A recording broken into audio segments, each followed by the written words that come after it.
Tick-tock, time to rock. Good evening, good morning, good afternoon to everyone who's watching from all over the world. I can tell just by glancing over all the comments that just popped up that Tarun must be in the chat because I already see people arguing about vegetarianism and veganism. Got Carol B here saying, my daughter is vegetarian because she thinks animals are disgusting.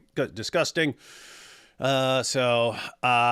already know our friend Tarun is here spreading his views on veganism and telling people to go to his channel to find out the truth about veganism. Anyway, we've got other things to discuss other than veganism. AP. Yes. As the one who literally composed the song Mourning the Death of Yahya Sinwar. How crazy this dude literally has sin and war in his name. I mean, it's right there in his name. I am Sinwar! Sinwar! Sinwar! Sinwar! I am the sin of war. Yeah. I'm listening to the song on the side. I'm very, very heavily invested into the whole DJ business right now, and thinking of opening my own club and playing this party song in that club just for this song. That's what I do. It's pretty base that after your last song got an entire channel taken down, that you're going ahead and posting more of your songs lamenting. Well, the difference is that this song is basically a festive celebration of the death of Yahya Sinwar, and it's basically like a rave song that is just called Yahya Sinwar is dead, and it doesn't have a bunch of lyrics. It just says it doesn't have clever lyrics. It's more like ding dong, the witch is dead, witch, the wicked witch, ding dong, the wicked witch is dead. It's like that level. Yeah, the other song that I published on the other channel was more from the perspective of somebody who loves Hassan Nasrallah, and it was cleverly written and all that, if I say so myself. And it was one of the greatest love ballads of all time. And it was taken down because YouTube took it seriously as a as a love ballad for a yes. So yeah, that's the difference. That's why I published this one. All right. So I still can't get over the guy's name, man. Like if people were chanting your name, Sin, War, Sin, War, Sin, War, Sin, War, it would kind of tell you a lot about the group you're in. If they're just chanting Sin, but you'd just be calling out a dude's name. That's crazy.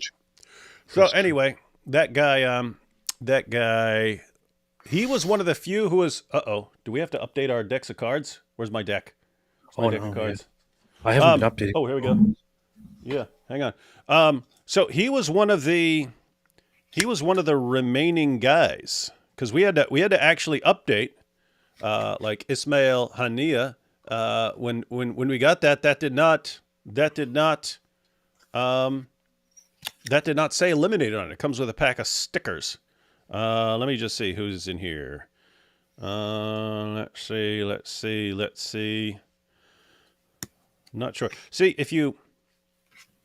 for people who collect things, you wonder if you're supposed to actually open them or keep them in pristine package. Oh, there he is. He's the Queen of Hearts. He's the Queen of Hearts, dude. Yahya Sinwar is the Queen of Hearts. Okay, so here we go. These playing cards come with these little eliminated stickers as they get eliminated. So you actually have to update your cards. Again, I don't know from a trading card collecting view if you should keep them in mint condition or add these stickers, but the funny thing is on my deck that I have, which is a different one, he is the ace. Whoa. Do you see? That's weird. We have different editions, man. Yeah, I also don't have those stickers because I probably received them, but then I threw them away because I thought they were. That's what I mean. Yeah, something. I don't know. Well, that's life. That's life. I'm gonna write it on here now. That's what all the people say. You're riding high in April, blown up in October.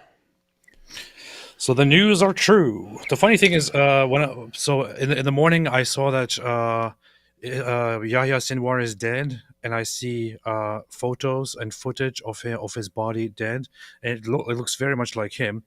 But until I get official confirmation from the IDF and from Israel, I still didn't share it as if it was true. I was just like just following the news and sharing what other people say, and then finally it came in. Finally, multiple Israeli sources said confirmed DNA matches. Yahya Sinwar is dead, and then eventually, finally, the IDF itself posted on Twitter, just very, very simply, eliminated Yahya Sinwar, and that was just such a beautiful thing to see.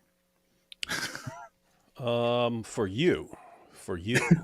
For other people, it was heartbreaking. I mean, imagine if Syrian girl were here right now, listening to what you're saying. How heartbreaking she would be. Someone asked, "Who's the Ace of Spades?" Well, it's interesting because apparently the decks are differently. The decks are different. Abu Ubaida is the Ace of Spades in my deck of cards here. Abu Ubaida. All right. So, guys, I had to go through mine to figure out who it is. Yeah, guys. So our plan now is we're going to watch Netanyahu's new message after the death. Then we're going to look at something that's been trending that I shared. AP has pointed out that there is an alternative story. Uh-oh. Whoa. Yeah, that one's cooler. I like him better as the Ace of Spades. Huh. There we go. That's funny. It is interesting that because I ordered it after you had yours and stuff. Apparently, they change them pretty regularly. Anyway, we're gonna check out Netanyahu's speech. Actually, you can still order these, and you can order those. They are different sets. They are different. These are just mine. Collect them all. Trade them with your friends. Yeah, mine are a different set from yours. Mine is called Axis of Evil, and yours, I think mine includes like people from the entire region, and yours only from Hamas or so. I don't know. Yeah, that's one. All right, everyone. So we're going to watch a quick public service announcement to jihadis everywhere from Bibi Netanyahu. Then we're going to check out something that's been trending, but there's an alternative story. And then we're going to get into this debate between Mehdi, Hassan, and Jonathan Conricus. We're going to watch that. All right. But first, I think we should have a moment of silence for Yahya Sinwar.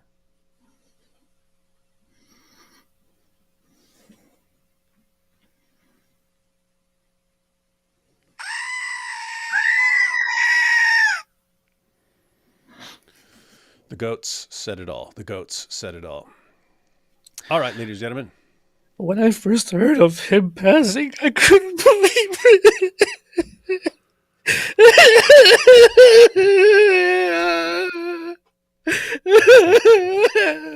wait.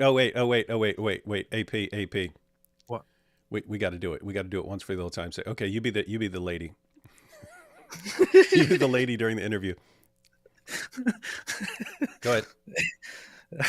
Well, how does it go again? Okay. She just start talking about Yahya Sinwar. Yeah, so and Yahya Sinwar and I don't mean to interrupt you, but we've just got breaking news that Yahya Sinwar has been confirmed dead.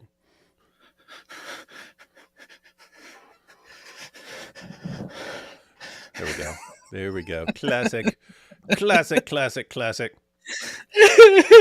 dead. I can't believe it. Bloom said he was hiding in the building and a drone found him. He tried to kick it with a stick or something. He was sitting in a chair. He did seem like he was moving. I haven't watched much of it. I just saw, like, as I'm scrolling through, I saw some of the clips on there.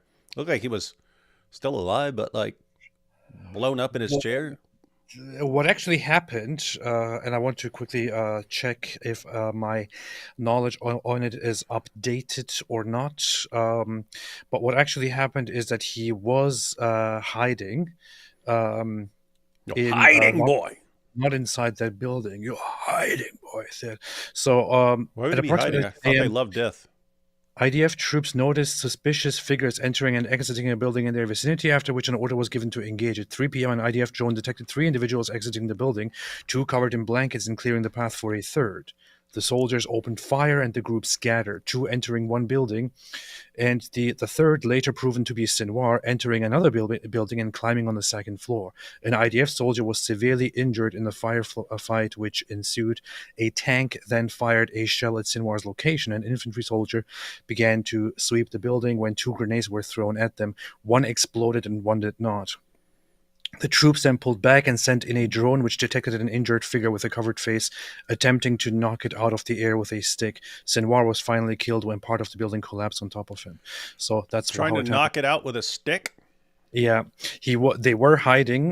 They were trying to. Funny, they were covering themselves with blankets and trying to move from one location to the other unnoticed. So they were hiding. They weren't in a confrontation. They were forced to confront and eventually got killed. I liked his old. Isn't that the guy that they said used to dress up like a girl to hide? Yeah. Was that him? Yeah. That would have probably been a better idea. Yeah. Problem was he couldn't. I don't like making fun of people's ears, but yeah, I know you did earlier. He said what's going to happen to his ears. I was like, he couldn't hide his ears under a wig or something like that. Yeah, that's messed up. That's AP joking, ladies and gentlemen. It's unacceptable here. You see, bad company does corrupt good character. No, I was wondering if they're gonna put his ears on eBay, like to earbay. Buy. No. All right, ladies and gentlemen, what's wrong with you? Why? All right. So here we have, ladies and gentlemen, we've got Netanyahu posted an update for all the jihadis of the world earlier today. Let's check it out. Yahya Sinwar is dead. He was killed in Rafah by the. Why are you laughing? I love how he said it. Yeah, that's how he starts off. Ding dong, the witch is dead. Yes, I'm talking about Yahya Sinwar. Here we go. Yahya Sinwar is dead. He was killed in Rafah by the brave soldiers of the Israel Defense Forces. While this is not the end of the war in Gaza, it's the beginning of the end.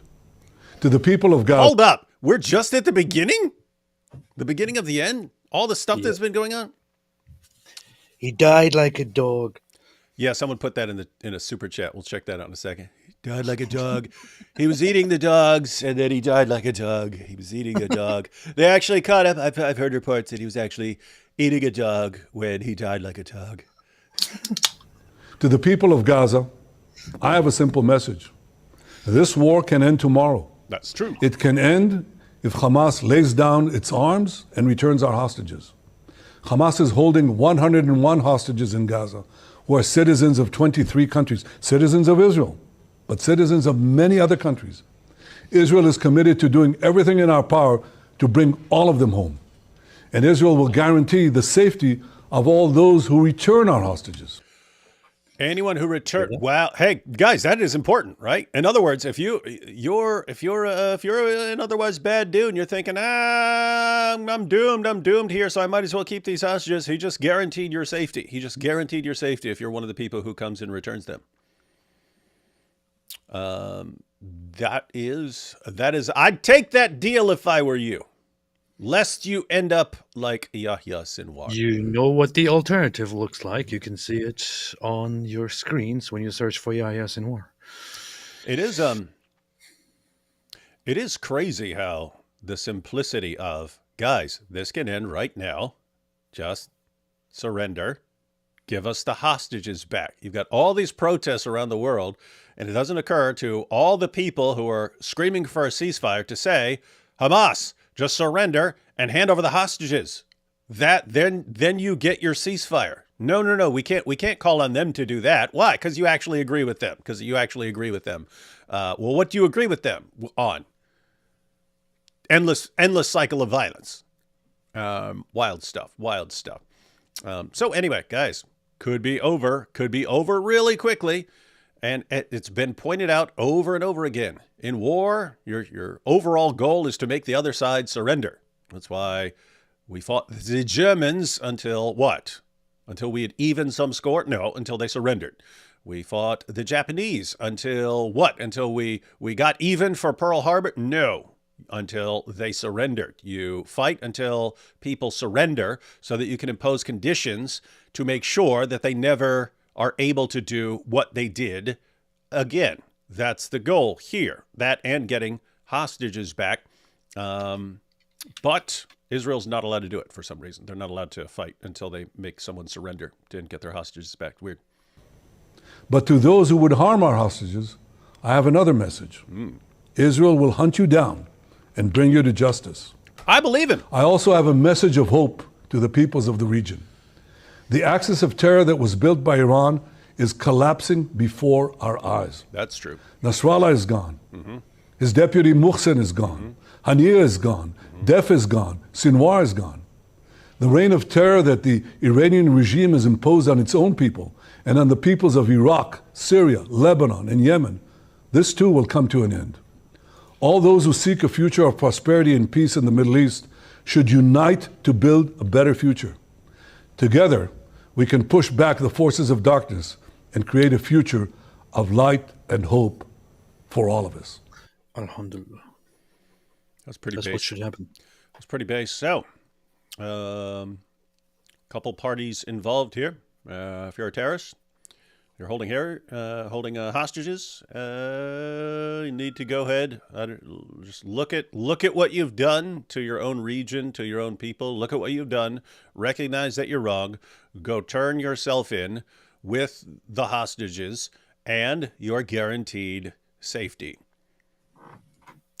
I would take that deal. Because if not, you're going to end up like Yahya Sinwar, and as much as you guys scream, "We love death, we love death," we don't believe you. We think that you don't actually want to die these horrible deaths. There are occasional guys that I believe it with, but most of you, I don't believe it. I just believe you really, really, really, really, really, really hate Jews. That's what I believe. One more issue along these lines. AP. Yes. Let's see, where'd that go? All right, here we go. So this, I even shared this, but you've pointed out that there is a conflicting report. So Dr. Eli David here says, "Hi, Antonio Guterres." It's the head of the UN. This is the ID carried by Sinwar's bodyguard and UNRWA. Guys, you need better. You need something that flows better. UNRWA teacher. Any comments? So this has been circulating, and it says right there. So they found this ID listed. There is his profession, and it's UNRWA teacher. You've pointed out that there are conflicting reports about this. Give us the latest breaking news, AP. Yeah, so the initial reaction, the initial report is, so they found those different documents, including this passport here, which belongs to Hani Zurub, who is an UNRWA teacher. However, so they then assumed that Yahya Sinwar's bodyguard was actually an UNRWA teacher, and this has been widely shared by news organizations and other people. However, the same guy with the same appearance and by the same name has posted from Egypt saying, "Hey guys, there's a lot of information going around, and apparently they found some documents, but that is me. And I am here in Egypt. I am not dead. I'm not there." So now there are conflicting reports about what this is all about. And there are some speculations that Yahya Sinwar's bodyguards might have used some, desperate attempt of a fake identity, that they might have been killed in a house where this guy lives or something, or that something more fishy is at play. I don't know. But there are certain... Or people can use like fake passports and stuff like that. It's kind of a goal. You get a passport that could look like someone else on your team, and that way, if he ever needs to identify himself as a different person, he's got the passport of another guy with him. Yeah. So at this point, it is not confirmed and not exactly certain what this is about. But yeah, they found this document from an UNRWA teacher in the possession of Yahya Sinwar and his little group. And I bring that up. Nabil took a trip to Pakistan to visit family members, and he told me guys approached him outside of the airport when he got there and offered him, I forget what the currency was, but he said it was the equivalent of about 20,000 US dollars for his passport. And they said, and all you do is you'll need to go to the U.S. Embassy and say you lost your passport and so on. But do that when you're about to leave. So apparently they were gonna grab it, jump on it. I guess they're just watching people show up and they're like, oh, this looks like my friend Abdullah. He could pass. Let's ask this guy for some. Or I mean, in theory, it could also be like a CIA thing. They're trying to find people who are willing to give up their passports or something like that. I don't know. But anyway, that sort of thing happens using false fake identities and so on. Yeah. That happens. Want to repeat once again for those speculating and saying, "Oh, he died like a warrior." He didn't die like a warrior. He was moving from one spot to the other, He died like a sending dog.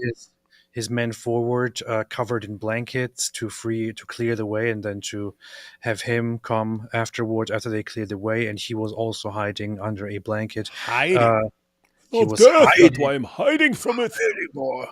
Possibly giving the impression that they are civilian women or something like that, wearing niqabs. When the IDF spotted the group, at which point they didn't even know that it was Yahya Sinwar, but they were in the middle of an evacuated zone, a battleground.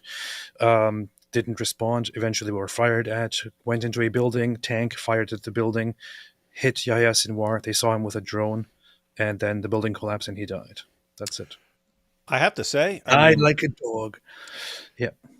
if you know you're not making out of this, why would you not go out like a total boss? Like as an example for other jihadis, right? Like run out to the window, make sure, Ahmed, you recording this? All right, make sure you're recording this.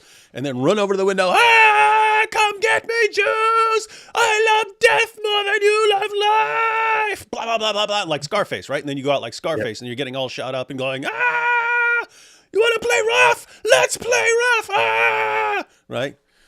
Yeah. But no, he's trying to whack something with a stick in his Barco lounger over there. Yeah, he was wearing a scarf on his head, around his neck, a very big one that he was using to hide himself. He was sending his guys A forward. lot of Maybelline lipstick. Yeah, he clearly wasn't there to fight. He was there to hide. That's what they have been doing. These guys are people who have spent all the money that they have received from different organizations and countries and people. They have spent all of their money on building an underground tunnel network under the civilian population. They would rather give up their own civilian population, the children, the women, the elderly, and so on, instead of going out and fighting. So these are the people we are talking about. They are a bunch of cowards and bloodthirsty filth. Islam taking a lot of L's lately. You seen all the L's? Have they had any sort of win recently? Nope. Anything like in any form? I know there are some of them that would consider that still brag about October 7th as a win. Like since then, is there anything even they could consider? Nope. A win. And that is very, very telling that they brag about October 7. Let them, because October 7 was a very heinous, a very disgusting, very evil, very messed up day. And if they're proud of that, but then they cry about the consequences, we know who we're dealing with. Let's go through these. AP, you need to unban Pat's the Leather Strap from your channel. Not very base to have him banned. Also, good song using Suno. I haven't banned anyone. I don't know what you're talking about. Yes, I have been using Suno a little bit. Let's see. Green Peace of Mind says, my new favorite weekly recurrence is when either David or AP have a mic drop moment and transition into 17 seconds of caveman Dawa voice ranting. Makes me chuckle every time. Oh, makes me chuckle to the truth of the Dawa and the powerful Dawa. Yes, you may be chuckling now, but you'll be crying when Allah's peeling your skin off. And replacing it with new skin. To burn that off again. That's what they do. That's what they do. He died like a dog. He died like a coward. Got that coming. Here we have Tarun. Hey guys, 5 a.m. here in Bangalore. I don't care about vegans. I don't care I would about... like to invite all of you guys to come to our Hindu Heritage Festival. No vegans or Muslims there in Canada. Yeah, right. That's how they bait you in. Oh, there are no vegans here at our big vegan festival. That's what all the cults say. Yeah. They get you in there. They tell you everything. Yeah, come to our feast where we're going to be eating lots of chicken and stuff. And then you show up. Ha ha! It's fake lettuce chicken. It's chicken. It's chicken made out of lettuce and beets or something. It's wheatgrass chicken. We have an abundance of wheatgrass chicken. Nice try, Tarun. We're not falling for it. Beast chicken. You seen Apostate Aladdin's latest video? No. Have you seen it? What? Why would I see that video? I don't know either. You know, it's weird. Something popped up the other day, and it was you on Apostate Aladdin's channel like a couple of years ago. And I was like, what? These guys are buddies? And then so anyway, I clicked on that to see if it was just him talking about you or if it was like you two actually together. And it was. But then there was another video that popped up since I clicked on that one. That was him on your channel. I was like, these guys used to be best buddies in the world. And now they're mortal enemies. Like me and Mike Wing are mortal enemies. Here's the thing.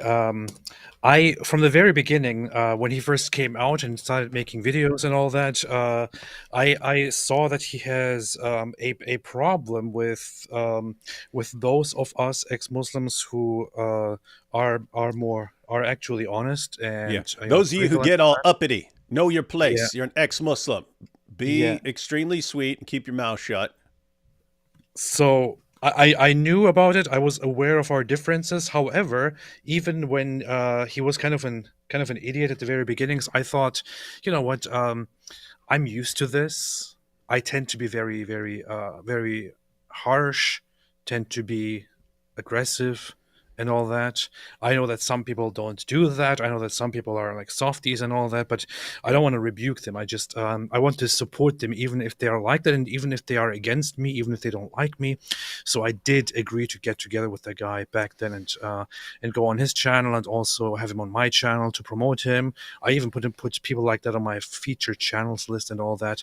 But then he betrayed you, stabbed you in your back repeatedly, stabbed you in your back. You let it slide. Stabbed you in your back again. You let it slide. Stabbed you in your back. Kept stabbing you in your back until you looked like the apostate porcupine with all these things sticking out of your back. And then... And eventually I said, I didn't want to do this. I did not want to do this. You brought this on yourself. You brought this on yourself. You have forced me to do this. So that's what happened. Mm-hmm. And now Apostate Aladdin has his 2 followers all to himself. Who else thinks Bibi should preserve Sinwar's ears and hang them on his wall to make Hamas lover angrier? I don't think he should be doing that unless he's like he's could have them on a necklace, but it might weigh you down. That was from Universal Soldier. That was Dolph Lundgren's character, was chopping off ears and making necklaces out of them. Yeah, unless he's Vlad the Impaler, he shouldn't be doing that. Let's see. From Tarun, we have again nothing to do with nothing to do with veganism, right? Right. Yeah, and Elon Musk has nothing to do with like engineering and space and all that stuff. Right.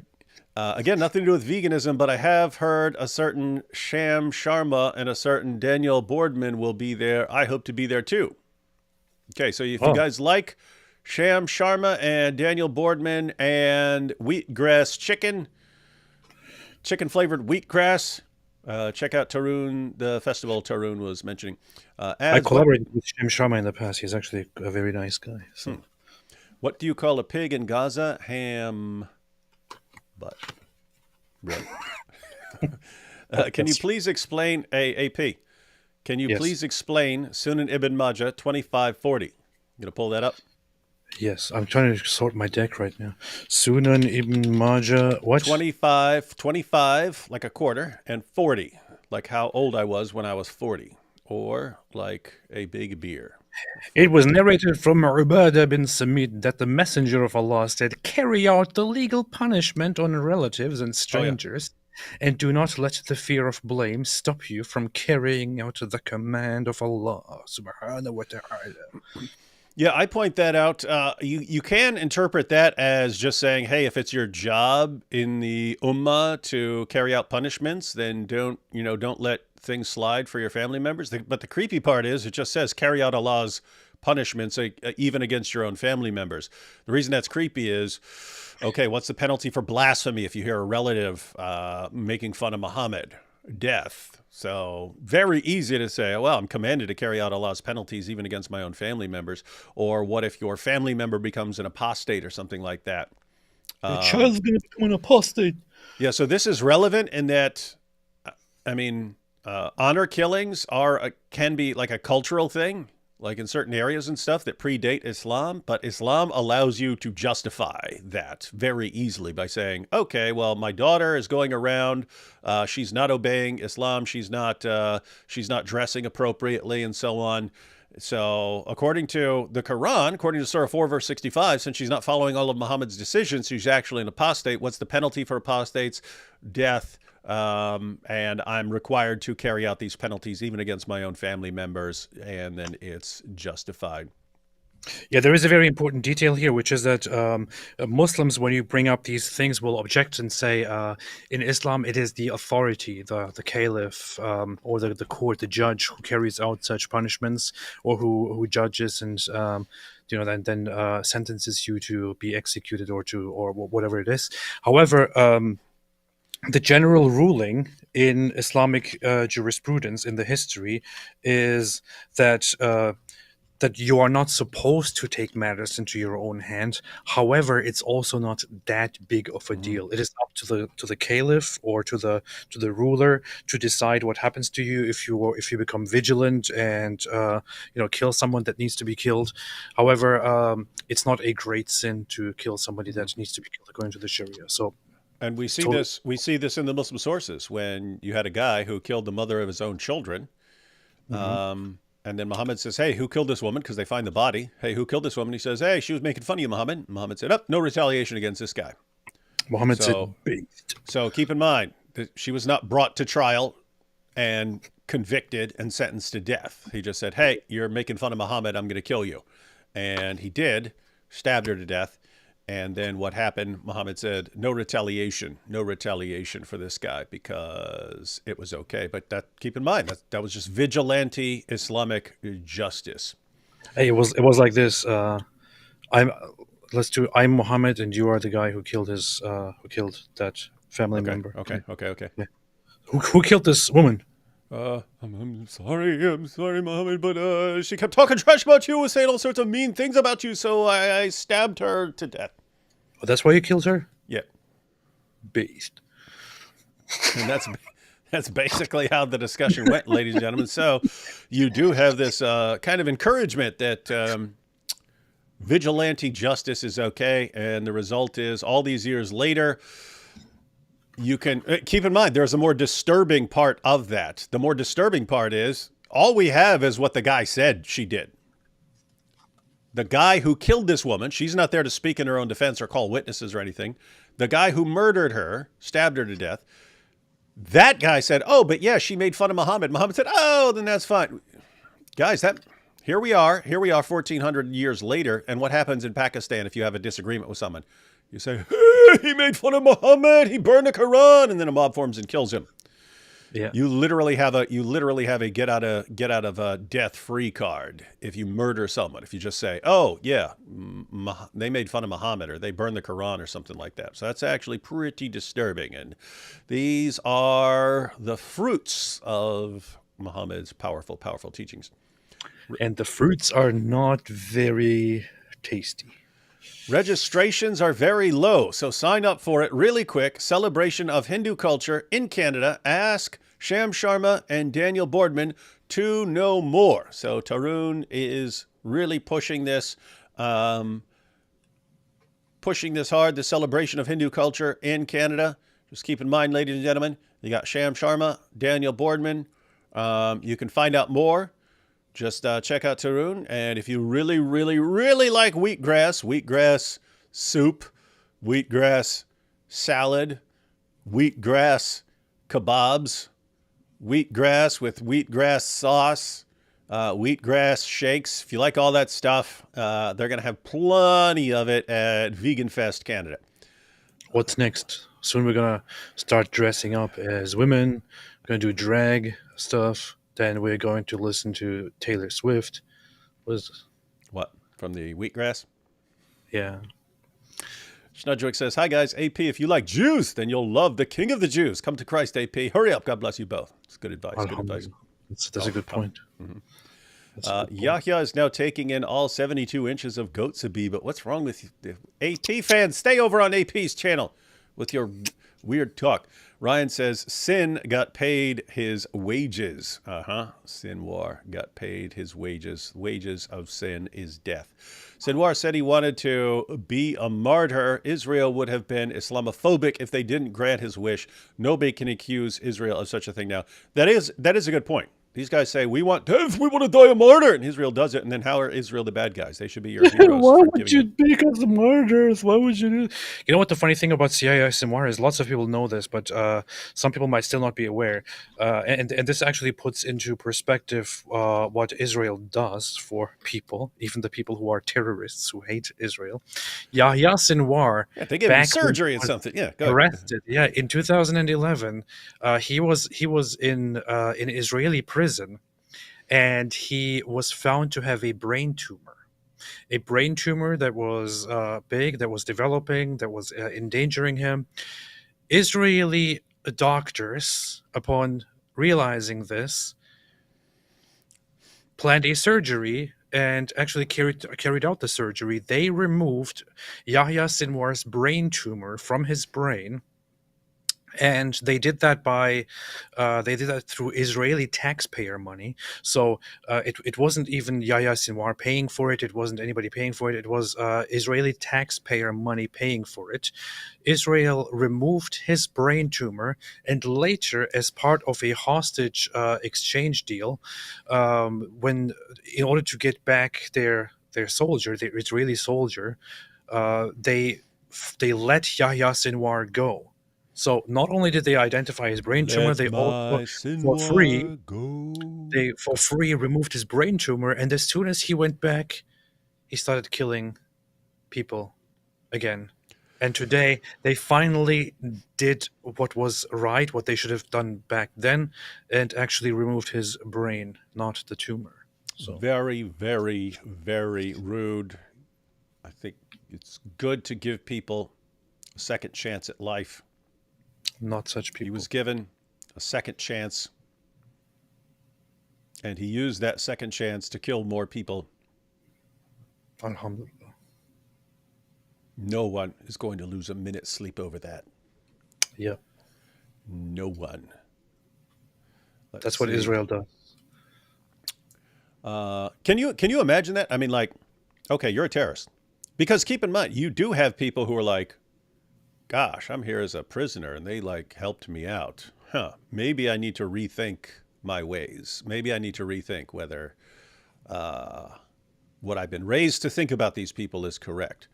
And then you have other people, oh, I was going to die, but they saved me. Now I will kill as many of them as possible.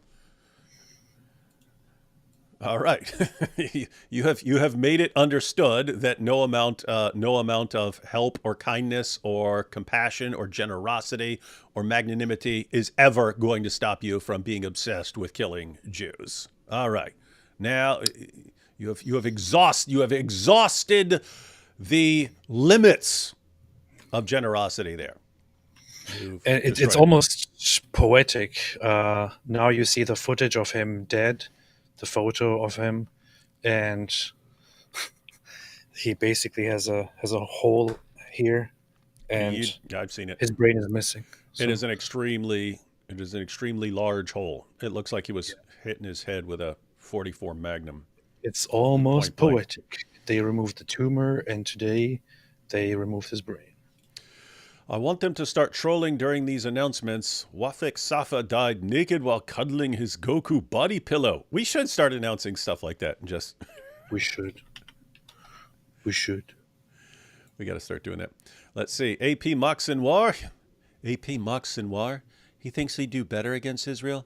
Walk a mile in his shoes before you talk trash. How many virgins you got, AP? 72? Didn't think so. I have 71 actually. 72? I didn't collect 72. That drone footage sure was mind-blowing. Yes, it was. Guys, the footage is all over Twitter. I've seen the footage. Why do Muslims say Astaghfirullah? A stuff. Wait, I never thought about it like that. Yeah, you got to have for Allah. You got to say it's for Allah, for Allah. Astaghfirullah. Some people have sick minds. If you translate the comment section from Al Jazeera Arabic, they're mourning Sinwar's death, calling him martyr. Unbelievable. Yeah, not surprising from... Others are evening his death. They identified his body by his crazy camel teeth. Kind of not joking there. There were pictures of like Sinwar with like his mouth open and then showing like this guy whose large part of his head is missing and zooming in on his teeth, showing that he had the same the same teeth. Yeah, they took his body and analyzed it and eventually released it to the public and said, "It's him. We got him." It's kind of funny because when you look at the footage, it's clearly him. Like when you look at the photos that they released long before they officially announced that it's him, it is clearly him. You can clearly see his, the shape of his face, the same marks that he has, the shape of his mouth, the monkey-like look that he had, and so on, the teeth, everything is there, exactly him. But I guess when somebody like Yahya Sinwar is in question in such a war, they still take the body back and still analyze still make sure that it's actually him before announcing that it's him. It's kind of fun. White Trash Panda says, whatever happened to Hindu historian? He used to be a regular in chat on both your channels, but haven't seen him in quite a long time. Just curious. Yep. Not sure. Maybe he's has something that conflicts with our times we go live or something like that. Hey, Sinwar's last words was that soundbite you guys used. Yeah, his last words were... That's true. Is that true? Really? Huh. Interesting. Yeah, why wouldn't it be? Why wouldn't it be? Hey, look at this. Hey, look at this. Fatih Sultan Mehmed says, over a year and still no results? No results for what? Hamas, this is a typical term. Hamas has been almost completely obliterated, and the entire leadership of Hezbollah has been destroyed. Iran is hiding, because they know retaliation is about to come. What planet do you live on? Isn't it amazing that the same guy, look what Israel's doing, they're genociding the entire population, exterminating Muslims worldwide, oh my goodness. Then they'll turn around, oh, what have they done? They've done nothing. They haven't stopped one single one of us. They've done nothing. It's so insane, man. You have these apologists of Hamas on social media. They go around acting like, see, Israel is weak, Israel weakling. At the same time, they're crying. At the same time, this whole entire year, they have received nothing but bad news of all of their leaders, of all of their groups. Like, they have made no progress. They have achieved nothing at all since October 7th. They have been shoved into the ground wherever possible. And still they're like, you see, we will win in the end. Delusional. Oh, boy. It reminds me of like in the Iraq War. Like, it was being announced over the radios and stuff. It was being announced over the radio that the Iraq is destroying and humiliating the kuffar. And the people in all these towns were thinking, we're destroying them, until U.S. soldiers literally show up at their town. They think that these guys are being pushed back and crushed and stuff like this. And all of a sudden, wait a minute. What are all these tanks doing outside? Weird stuff. But they love running their mouths. So nice to see Agnostic Pope on Mahar Tusi TV today. Cheers. That was Want to cool. toss in a shout out for that? Yeah, my R2C, I was on his channel today. I actually contacted him quite a while ago, like many months ago. And then he said, "Oh yeah, let's do something next week." And I'm like, "Yeah, okay, let's do it." And then I never got back to him. That's what I do. That's And then what you pretty much always do. eventually he messaged me just a week ago and said, "Hey, how about let's do something together?" I was like, "Yeah, let's do it. So we arranged a live stream for today, went live for 40 minutes or so, and also talked about other things to do together to collaborate. But yeah, my R2C has a fantastic channel, does great work, and would recommend going and checking it out. Comic Nut says, maybe I'm crazy, but do the Dawa guys sound like the Costco guys? Yes, I had been drinking. What Costco guys? You mean guys who work at Costco? What are you talking about? Crazy. You know what that means? No. Lord Stannis says, please live react to BB's trial music video. I don't like reacting to music videos because YouTube puts higher restrictions on reacting to music stuff. Unless it's my music. Hey, look at this. Let me get on the live stream for just a sec, guys. No. No. I don't want to hear anything about your food preferences. I've already praised the glories of wheatgrass kebabs and so on. Aladdin reconverted to Islam in his new video. Oh, nice. That's good. Sinwar forgot to pay his medical bills. Yeah, should have gotten some dental. How frightened is the Ayatollah right now? Really, really frightened. He knows what's coming. He knows what's coming. The entire Iranian leadership has to know their days are numbered. Not just because they've taken on too much at once. They've got Israel is about to retaliate. They've got a civil war brewing. It's their days are numbered. Mehdi talks like Israel is at war with citizens. Yeah, we're about to see that. I've already had a celebratory beer. Very rude. Do not celebrate when horrible terrorists who are obsessed with slaughtering and murdering people get what they say they want. Should suspend Sinwar's corpse for birds to eat. Yeah, you should do something with it. There should be like a museum of dead terrorists.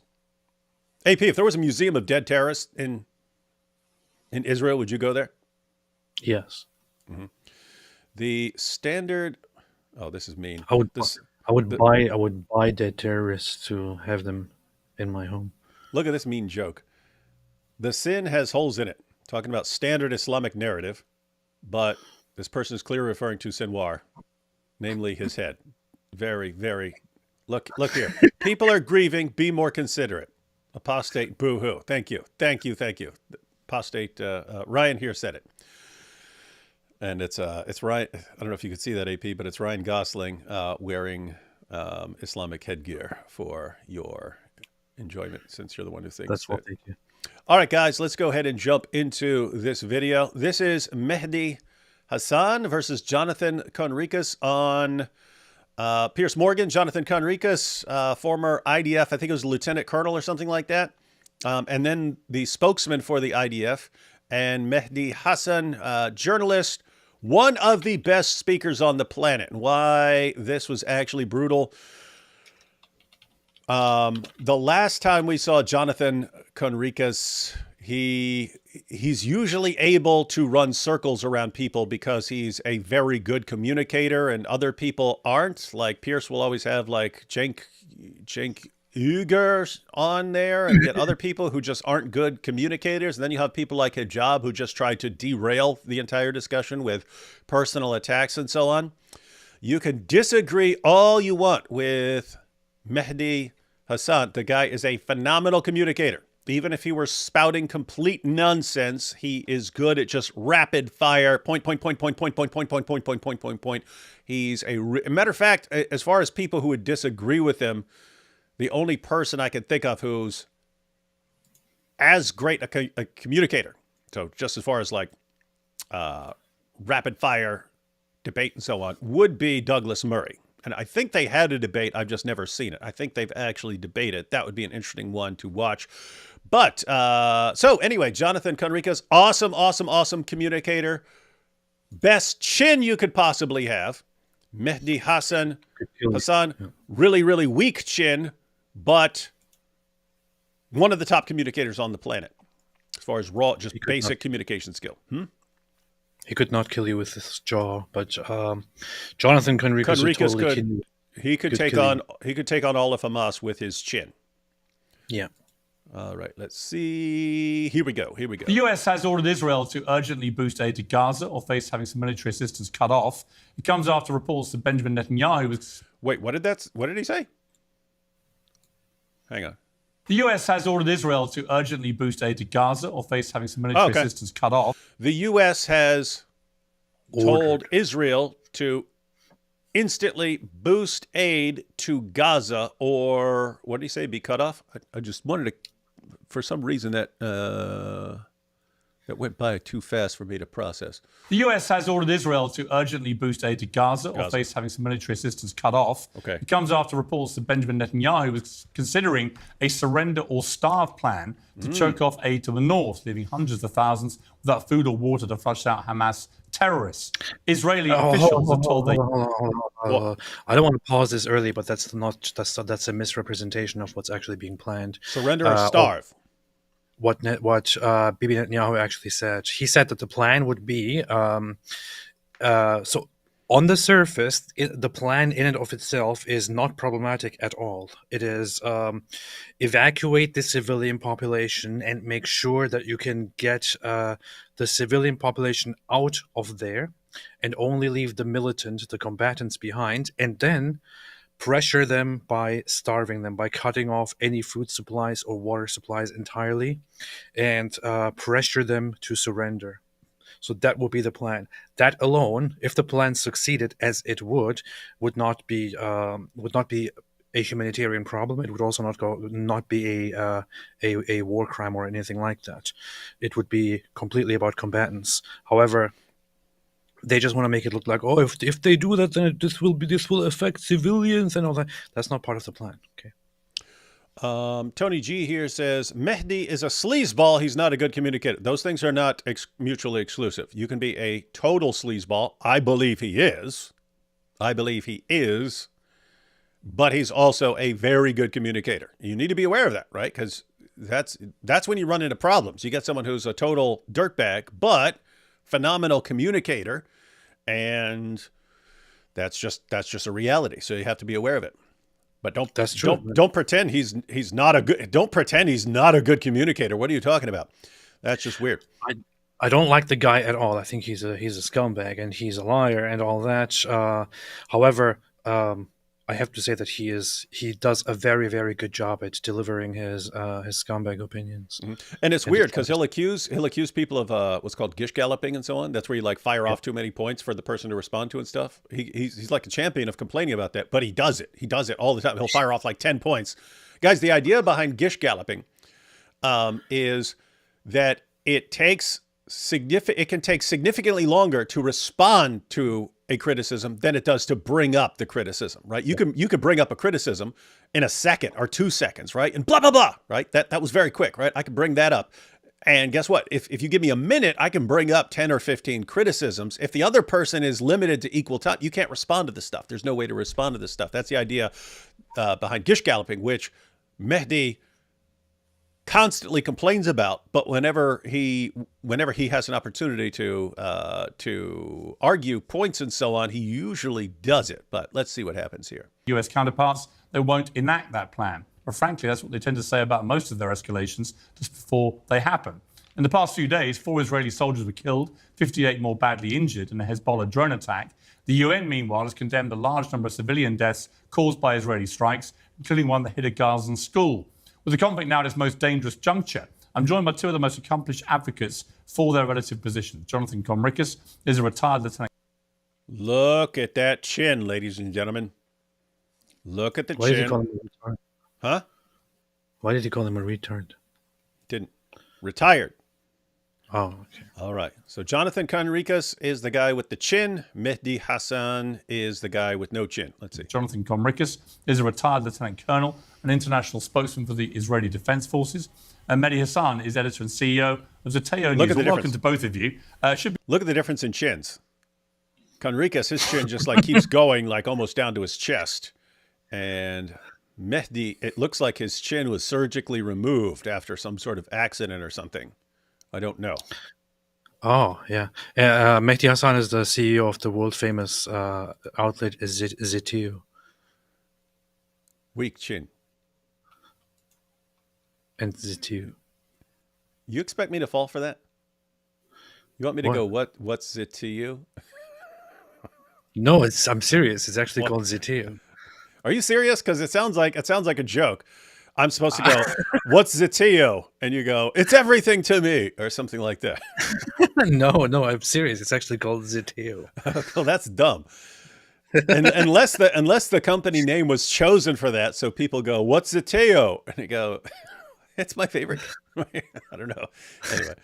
Fascinating debate. I hope, unlike some of my debates on this, it doesn't descend into talking over each other and ad hominem too much, because who could you be talking about, Piers? And I say that as a compliment, having interviewed you both multiple times. But Mehdi, let me start with you about where you feel we are now. It seems to me that where we are is that Benjamin Netanyahu, having been very unpopular with Israeli people, following the attacks on Hezbollah, the pager attacks, and then following up with the strikes on the Hezbollah leadership and so on, he's suddenly seen a massive spurt in his popularity, and that seems to have emboldened him now to potentially go for broke with Hamas, with Hezbollah, with the Houthis, and ultimately potentially with Iran directly. Is that your reading of this, and how dangerous is that as a moment for the world? That's such a disingenuous representation. What was your objection to how flawlessly things were just presented by Piers Morgan? No, I had more of an objection until I understood what he actually meant. He meant that that after October 7, or at the time of October 7, he was losing popularity significantly. But the way he has handled the war so far is actually commendable, and he has gained popularity due to his handling of the war. However, you can interpret this as, oh yeah, look, he has become popular because of how he handles the war. This is why he's getting emboldened and wants to do whatever he wants and stay in power as long as possible. That would be a very, very bad faith interpretation. Or maybe you could simply say the guy is in charge. He's doing what he needs to be doing during war, and let's see where that goes. But yeah, I have to say, I mean, Piers is right in that I've mentioned this before. It just seems like a different vibe where when the attention was on Gaza in like January, February, March, and so on, it's like so many people were just, Israel's the bad guys, Israel's the bad guys, Israel's the bad guys. And then once he started taking out Hezbollah's leadership and blowing everyone's balls off and so on, I don't know, a lot of the complaints seem to die down quick. Like it's almost people are like, okay, you got him there. That was brilliant. Yeah, that's a brilliant one. Can't fault you for that one. Something along those lines. But anyway, it was weird to me. That's like, I don't know. It seemed like more people were warming up to the idea of taking out terrorists. yeah, well, there is a thing.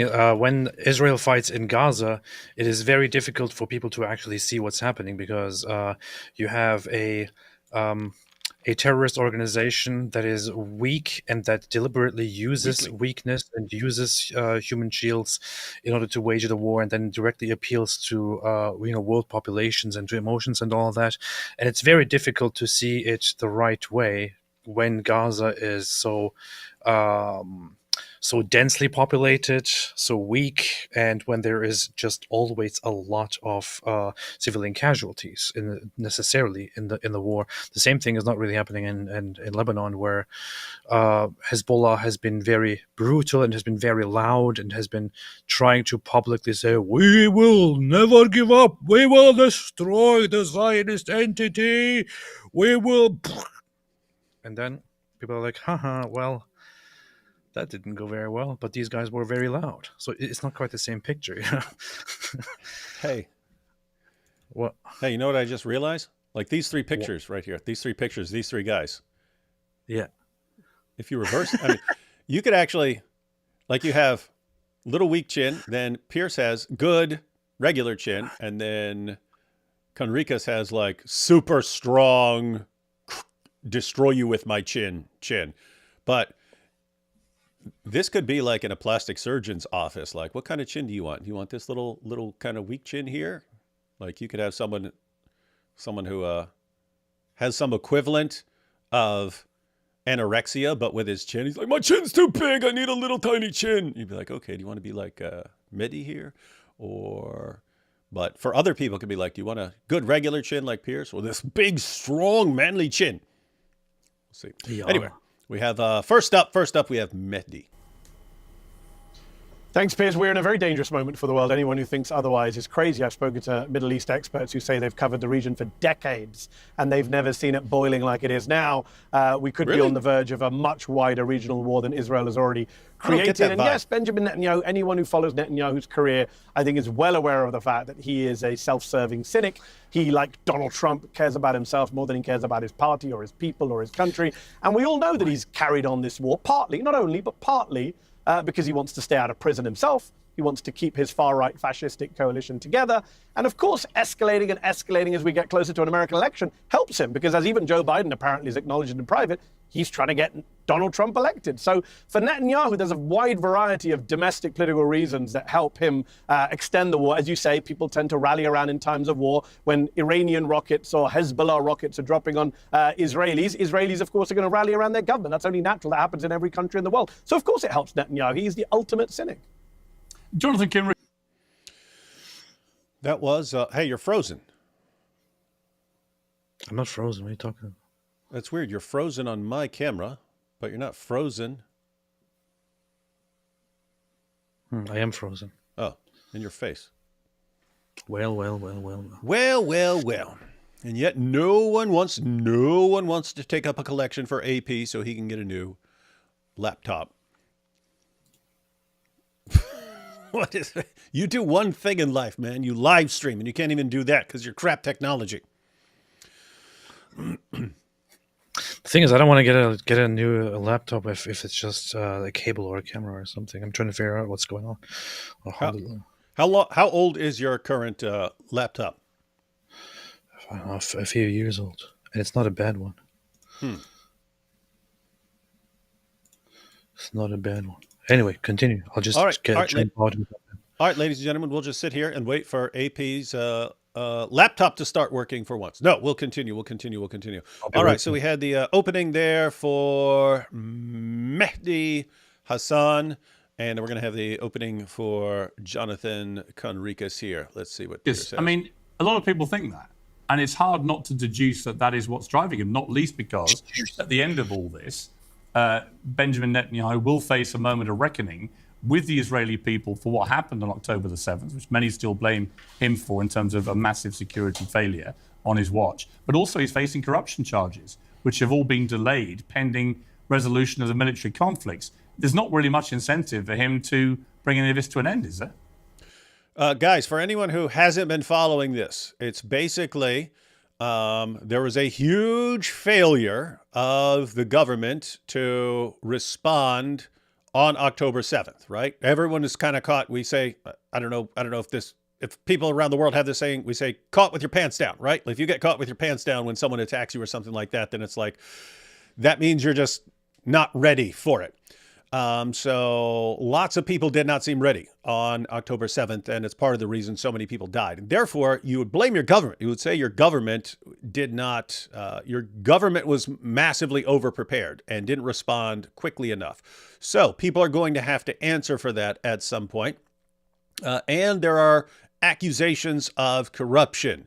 So all that's going on, but then there's the sort of conspiracy mindset that says the reason Netanyahu is carrying on this war everywhere is because of himself. It's because of himself. He knows he's going to have to answer for things on October 7th, or that he's going to have to respond to these corruption accusations and so on. And therefore, he's just keeping the war going for as long as he can to avoid facing the music. So that's the accusation. I don't believe that. That doesn't seem correct, but I don't know how you respond. You put it this way. You could say that any time of any war that starts. You could say, oh, that's because this guy is being accused of this, and so he wants to carry on this big, huge war, something like that. I would see it a little differently. Like if you are the leader of a country and you get caught off guard and there's this big terrorist attack or something like that, and you were underprepared, you don't just have to be trying to not face the music to think, okay, I need to go ahead and fix this. I'm responsible for making sure this doesn't happen again. Yeah, I messed up last time. I messed up on October 7th, but I'm going to fix it and make sure that never happens again. So you could be doing that. I don't know how you'd actually say that it's to keep him, he's just trying to protect himself in this situation. I want to say something very quickly about the whole idea that Mehdi Hassan presents here, which is that Benjamin, of course, he has to bring up immediately. He has to bring up Donald Trump. Like, can you have one discussion without bringing up Donald Trump, man? No. It's just like Cenk Uygur, just slightly more intelligent, or more intelligent, to be honest. But so here's the thing.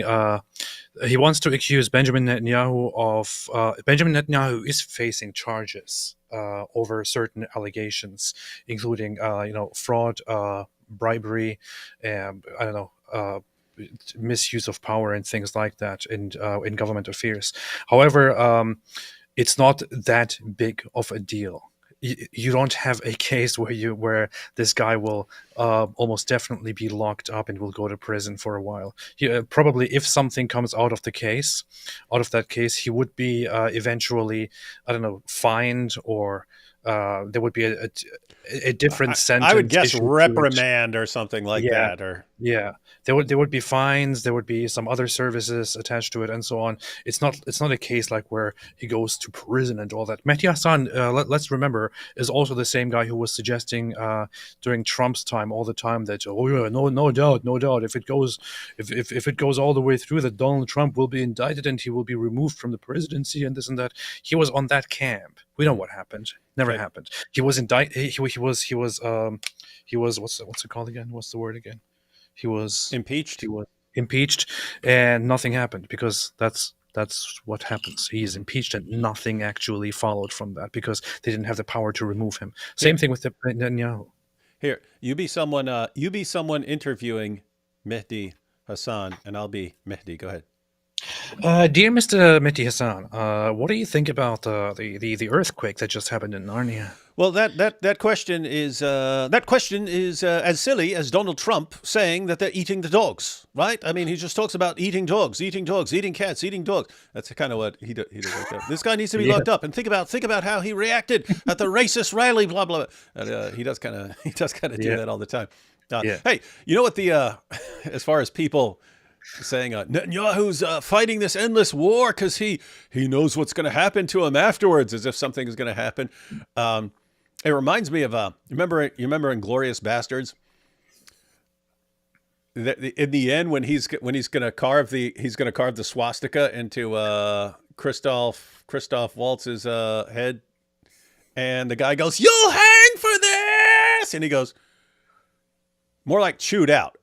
I'll get chewed out for this. Right? It's like there's no scenario where I get hanged for this. Someone's going to yell at me and say, "Why did you do that?" That's what's actually going to happen. I don't know where you're from, or you get hanged over carving something into a Nazi head or something like that. But no, someone's going to yell at me is what's going to happen. That's true. Yeah. That's true. Anyway, that's what someone after all this, someone might yell at Netanyahu, or they might say shame on him or something like this for this. It is pretty much the same sentiment. Mehdi Hassan was also all bragging about, this will happen to Trump and this will happen to those and this one. He's the one who eventually lost his job because of his attitude here and had to start his own company. But he just can't stop. Yeah, never was a spokesperson for Netanyahu, and I certainly don't intend to be. And I think it's a bit flat to analyze everything. I kind of like that. I'm not the spokesman for Netanyahu. Not my job. I was the spokesman for the IDF. Different. Anyway. And a fantastic one to that. In the Middle East, only from Netanyahu's perspective, and then dress everything up as if it is all related in some, nefarious, mystical way, like the Elders of Zion type of thinking. I would offer, a different military way of looking at it. And when I see what Israel is doing, there's a lot of sense. For the first time in 11 months, or in a year after 11 months, Israel actually started gaining success against Hezbollah, and success leads to success. And when you succeed on the battlefield, you want to make sure that you exploit your enemy's weakness. That's what's happening now. I don't think that even Mehdi and other people can blame Israel for being attacked by Iran, or actually maybe Mehdi can, but I don't think that any reasonable person can say, well, That's exactly what I thought when I was there. Actually, Mehdi can, but then he said it. I was thinking, no, Mehdi will blame you for anything. So, anyway. Israel is at fault for Iran twice firing missiles on all over Israel. So what Israel is doing is defending itself against Iranian attacks, first and foremost Hamas. And Hamas is down but not out, and now dealing very lately, and after a long period of time of 70,000 Israelis being evacuated from their homes for 11 months, but dealing with Hezbollah as well. And I think that in the coming days, or maybe a little bit more than that, Israel will expand its defenses to the real destabilizing factor in the Middle East, which is Iran. And to put everything within the Netanyahu context, I think it's a bit, intellectually lazy and flat. There's so much more to it, and it really takes away agency and responsibility from all of the other actors that are attacking Israel. The Gaza and the Hezbollah and the Houthis and the Iranians and Iraqis and Syrians, all of these, they have no agency, they have no responsibility, they all are part of the Netanyahu show. I find that a bit hard to believe, and I think it's kind of a lazy argument to be making. All right, Mehdi, you're... I agree. And that was that's something that should always be pointed out, is everything is going back to Iran. The Hamas attack, Iran called that shot. Hezbollah, they are Iran's puppets in Lebanon and Syria. The Houthis in Yemen are puppets of Iran. Iran is pulling the strings on a lot of terrorist groups who act as their puppets. And Israel keeps having to deal with all these different groups, but it's ultimately Iran. And now he just said, and now we're going to now it's getting to the point where we're going to have to deal with the puppet master here. Yes. He is yes. correct. He is correct. He said it all. He said it well. And I really wonder what Mehdi Hassan will say about this. Oh, Mehdi gets really brutal. He keeps saying, what about this? What about when Israel did this? What about when Israel did that? What about when Israel did this? And it's like,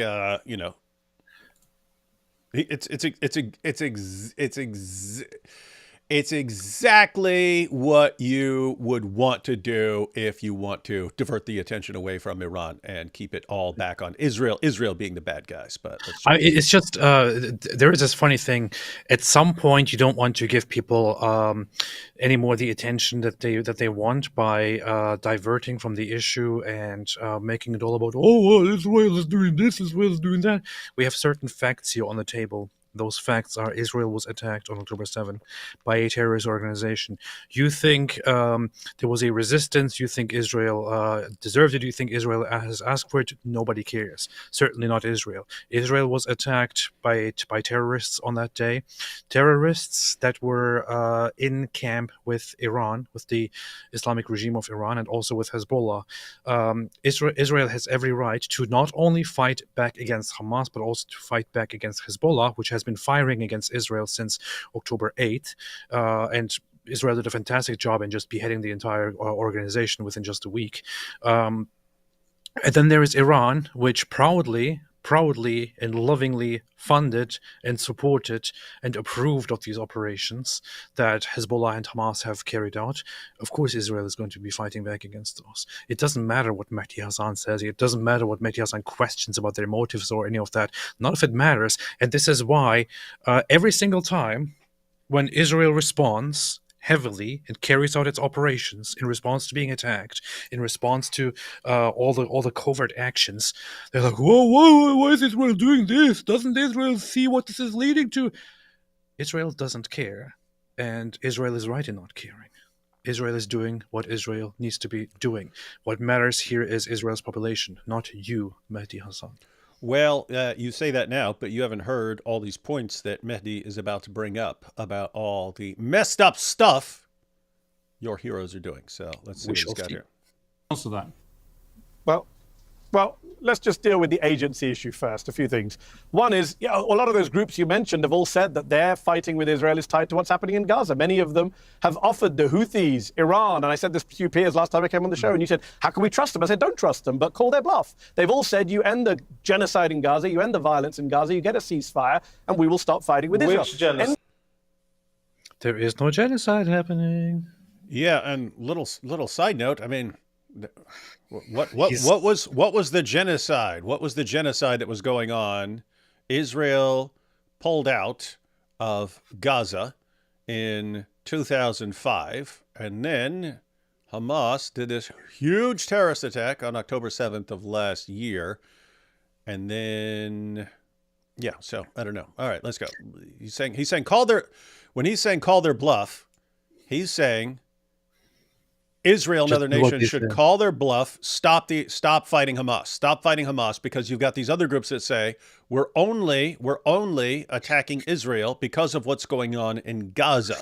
And so he's saying, don't trust those groups, but trust them enough to call their bluff. He's saying it's a bluff. He's saying stop going after. This just sounded insane. Guys, this is what he said. So he brings up Jonathan Conricus brought up that, hey, there's a bunch of people bunch of different groups attacking Israel right now, and so Israel is having to fight all these different groups. And he's saying, why are all these different groups attacking? Because Iran is orchestrating all this. Mehdi's response is, don't trust the groups and what they say, because we know they're liars, but call their bluff because they say they're doing it just for Gaza. So therefore, stop fighting Hamas, let Hamas go. And then, yes, it's a bluff that all these other groups are just fighting you over Gaza, but go ahead and call their bluff and then let Hamas go and then deal with everyone else anyway. Yeah, first off, Israel is fighting back against a terrorist organization that just will not listen to any reason.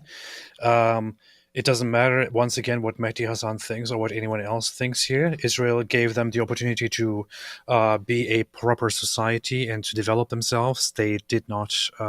They chose not to do that. They chose to instead be terrorists and continue fighting. For 20 years, they were very, very much left alone unless they carried out attacks. And now, time's up. The experiment is over, which, in my opinion, Israel should have never allowed, but at least they did. Obviously, nobody appreciates it, but the experiment is over. We are done with that, and the Hooters, the Hezbollah, Hooters, and all the others don't get to decide how Israel should now be taking care of the situation. They can get out and take care of their own problems, unless they want to be fought too. So, guys, Mehdi literally just said, you can't trust the groups on why they say they're fighting Israel, but Israel should stop fighting Hamas anyway, just to call these guys bluff. Yeah, right, sure. Yeah. Doesn't seem like the wisest advice. AP has different advice. He says, no, you gave all these groups a chance, and now you're dealing with them. Let's see what happens. The one that Hamas started on the 7th? Let me. The genocide that Hamas started on the 7th? The genocide that your country is being investigated. Can I finish a sentence? The genocide that your country is being investigated for the International Court of Justice right now. Jonathan, let Mehdi finish his point. Jonathan, I'll let you respond after Mehdi finishes his point. Yeah. Mehdi. I barely started, but he doesn't want people to hear what's going on. All of those groups have said they'll stop if Israel stops its genocide in Gaza. NBC News reported that Israel killed Nasrallah because he said, I'm only going to do a deal with you if you do a ceasefire in Gaza. I want to link a ceasefire in Lebanon with a ceasefire in Gaza. And the Israelis told NBC News that's why we killed him. So we know that these groups have agency. Israel has agency. Jonathan Conricus wants your viewers to believe that Israel just blindly, Israel was just minding its own business and Iran attacked it. Israel attacked Iran first. In Syria, they bombed an Iranian consulate in violation of the laws of international law and international diplomatic law. Yeah, they killed Iranians in Iran. They then bombed Ismail Haniyeh in Tehran. They bombed the Iranian capital. And then they bombed Beirut and killed a senior Iranian general. So actually, it was Israel that's been provoking. And when he talks about let's have a... it's Israel. AP, Iran wasn't doing anything. Israel just went and started killing these guys in various places. That's what happened, according to Mehdi. So in your face. Imagine Imagine the United States is attacked by a terrorist organization from, let's say, Cuba, right? They're invading and attacking, and the terrorist organization in Cuba is publicly and openly thanking Russia for their support and for their for everything that they have done in order to support and authorize this terrorist attack. And then you have very clear ties that you observe all along for many months, where Russia sends their own organization, their own people back and forth to Cuba, and they even create a department within their military just dedicated to fight proxy war. And at one point, these Russian officials meet up together with those Cuban terrorists and others together in in Mexico somewhere. And then America says, okay, we have them all in one spot. We'll fire at this place. So they fire at this place, and they take out at the same time the Cuban terrorists, several Russian officials who were in on it, and other terrorist organizations that have also been fighting against America. See, you attacked the Russians. You attacked the Russians. What's wrong with you? Now Russia has to attack you, and you started it.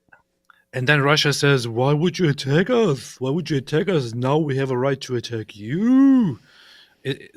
Okay, technically speaking, if we are talking about direct attacks against each other, it was the United States in this example that first directly attacked Russian officials. However, in reality, in this scenario, was the United States really the aggressor? According to me, or according to Mehdi Hassan? According to Mehdi the caveman. Yes, you should have just done nothing and called their bluff and then not done anything to them. See? Powerful stuff. So stupid, man. Yeah, pretty dumb. Destabilization in the region. Everyone in the region knows it's Israel that's destabilizing the region. It's Israel right now that's escalating wars in multiple countries. Everyone around the world knows it's Israel that's the country that is causing the issues. 40 countries, Piers. 40 countries have just put out a statement on Saturday saying, can Israel please stop attacking UN peacekeepers, blue helmets? So please don't give us lectures on who is stabilizing, destabilizing the region. And final point, as for winning, the Israeli general who ran the Gaza division, Gadi Shamni, says Hamas is winning, Israel is losing in a big way. Those are his words, not my words. Hey, you hear Jonathan, that? Are you aware of this, that Israel's actually losing the war against Hamas? Yes, Israel is losing. You just heard it from Mehdi. Mehdi, why are you complaining then, right? Israel's losing the war against Hamas. Hamas is just crushing them, man. It's just crushing poor little Israel's getting crushed right now by Hamas jihadis. So why are you crying? You heard it from journalist Mehdi Hassan right there. Why are you crying? Why are you crying, weaklings? All right, so there you had it from... here, guys, I pay attention to guys who are good communicators in the sense of being able to fire off points rapidly and so on. Mehdi's great at that. I have to say, anytime someone starts moaning and wailing about genocide to something where I can't see how it fits any serious definition of genocide, but you just scream it, then it's like, okay, you get by on rhetorical points, which I understand on social media. If you're supposed to be a serious journalist and you run your mouth like this, then you sound dumb to me. If you're a journalist and you want to be taken seriously as a journalist, and then you just end your little presentation there with, yeah, oh, and by the way, Israel's losing to Hamas. Now you sound like you live in La La Land to me. You sound like you live in fantasy land. But AP, it's exactly like one of the terrorists who go, we're winning, we're crushing them, we're humiliating them. What, where are you doing that? You're the one saying, we're getting, it's like these two faces. We're getting genocided. We're getting completely wiped out. They're annihilating our entire population. And we're winning. We're crushing them. We're destroying Israel. What? It's funny that he said this. When was this? A few days ago, before Israel officially took out the final person counted among the leaders known on October 7. If you now go on a list of the main October 7 commanders in charge, who's left? and Who's left? Hamas leaders, they're all dead. All of them. They are all dead. The ones that were actually listed as commanders in charge and Hamas leaders, they are now all dead without exception. Now you have certain representatives that are from the political branch of Hamas that will probably take their places and all that. But Yahya Sinwar was the Gaza leader of Hamas. He was in charge of Hamas military operations. He was the de facto leader, and he was also now assigned as the political leader of Hamas after Ismail Haniyeh died, after he was killed, and now Yahya Sinwar is also killed. Now it's a ghost. Nobody knows who is in charge of Hamas right now. I'm not sure what exactly they will do. Maybe they will ask Mehdi Hassan to be their new leader. I don't know, but you have Israel fighting against these guys, defeating them. And here there is one thing which is very difficult to understand. When you fight against a group in a place that is so deeply and densely populated, where the terrorist organization has built an underground city, it is extremely difficult to actually fully defeat them.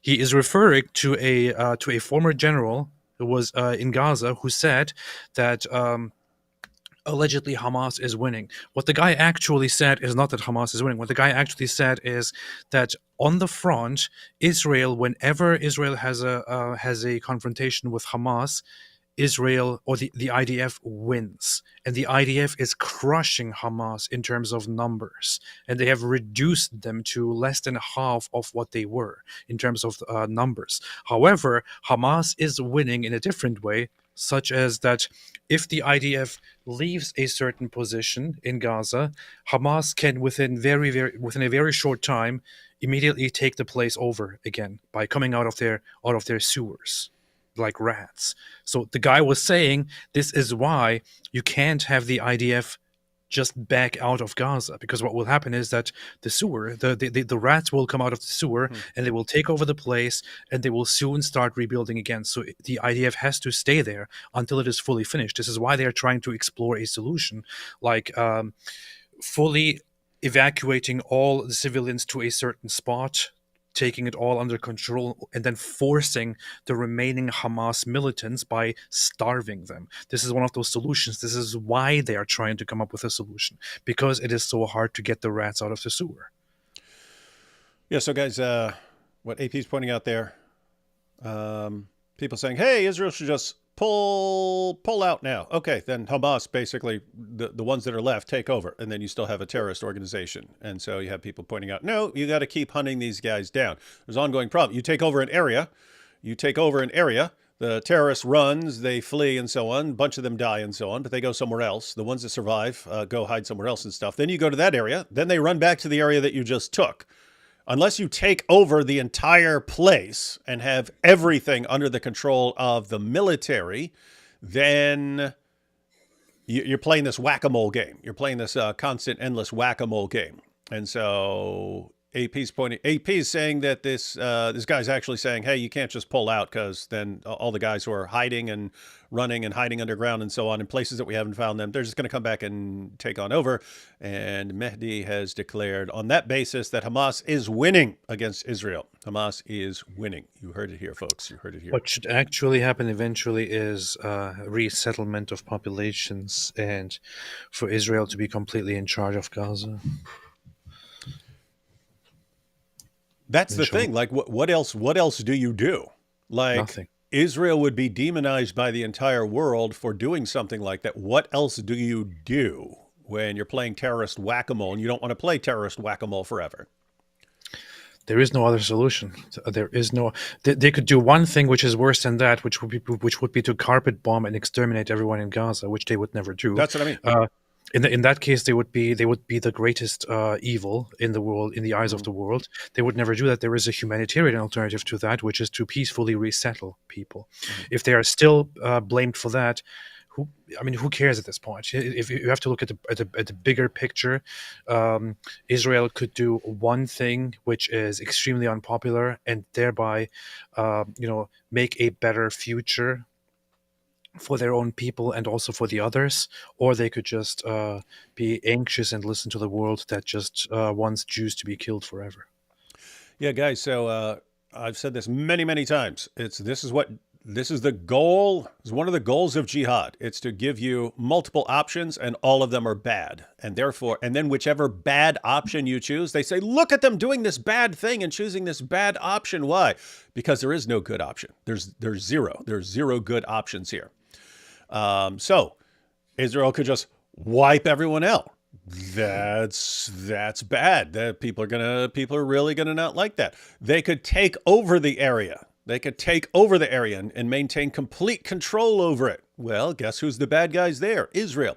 They could just keep going as they're going, constantly fishing for these guys and finding them and so on. Then you have a war that's going to continue for well into the future. Who's the bad guys there? Israel. What is the only way for Israel not to be the evilest force on earth? To just sit back and be conquered and slaughtered in the name of Allah, and to hand everything over to a bunch of jihadis. That's the only way they can. They're not the bad guys in people's eyes. Weird You know stuff. what's really messed up? If Israel actually did something horribly, genocidal, and carpet bombed the entire Gaza Strip, you know what's really messed up about that? Of course, nobody wants that to happen. But even if Israel did something like that, the civilian population would entirely die, but Hamas would still survive. Because they have tunnels. They are prepared for it. This is what's so messed up about Hamas. This is what jihadis do. They sit back and make it so you have a no future, where you have no good future. You have no good option for the future. That's what they want to do. And that's what they want to do for everybody. Let's take a couple super chats here real quick. Think any of the Dawa guys are actually willing to martyr themselves, since they talk so much about it in life. I notice that people who speak with more bravado are extremely insecure in reality. That's true. Of course these guys don't want to. These guys want. It's the same thing as the Hamas leaders who live in other places in the world and are billionaires and so on. They don't actually want to die. They want other people to die for them, and they want to pretend that they want to die. But you can see by their actions that they don't want to die.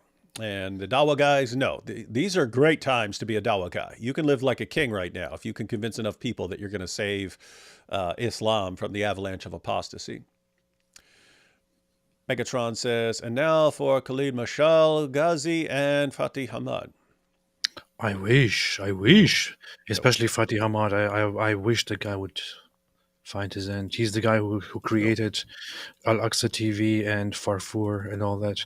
Although I appreciate Farfour, his creation Farfour, I would still not like Farfour. That's like, oh, Walt Disney has to die because he created Mickey Mouse. What's wrong with you, man? He's actually the guy who created the TV programs that taught the children in Gaza for 20 years that it's the most honorable thing to do to sacrifice yourself and kill Jews. This is why Gaza is the way it is. It's children. We have some sound advice from Apostate Boohoo. Guys, what if Sinwar is watching this? This may hurt his head. It may make him feel like a roof fell on top of him. Be more considerate. That is a good point.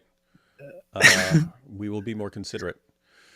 So Muhammad breastfed from his uncle. Does this mean that the whole adult breastfeeding mahram making practice can be done by men to non-mahram men? Hey, that might be a good idea. If you're worried about two homosexual men doing something, then just have them breastfeed. Have one of them breastfeed the other. You'll need to do it miraculously. But, yep, that will solve the problem, according to Muhammad. AP, can you remove Pat's leather straps band? Hey, quit. Hey, AP doesn't even know what you're talking about.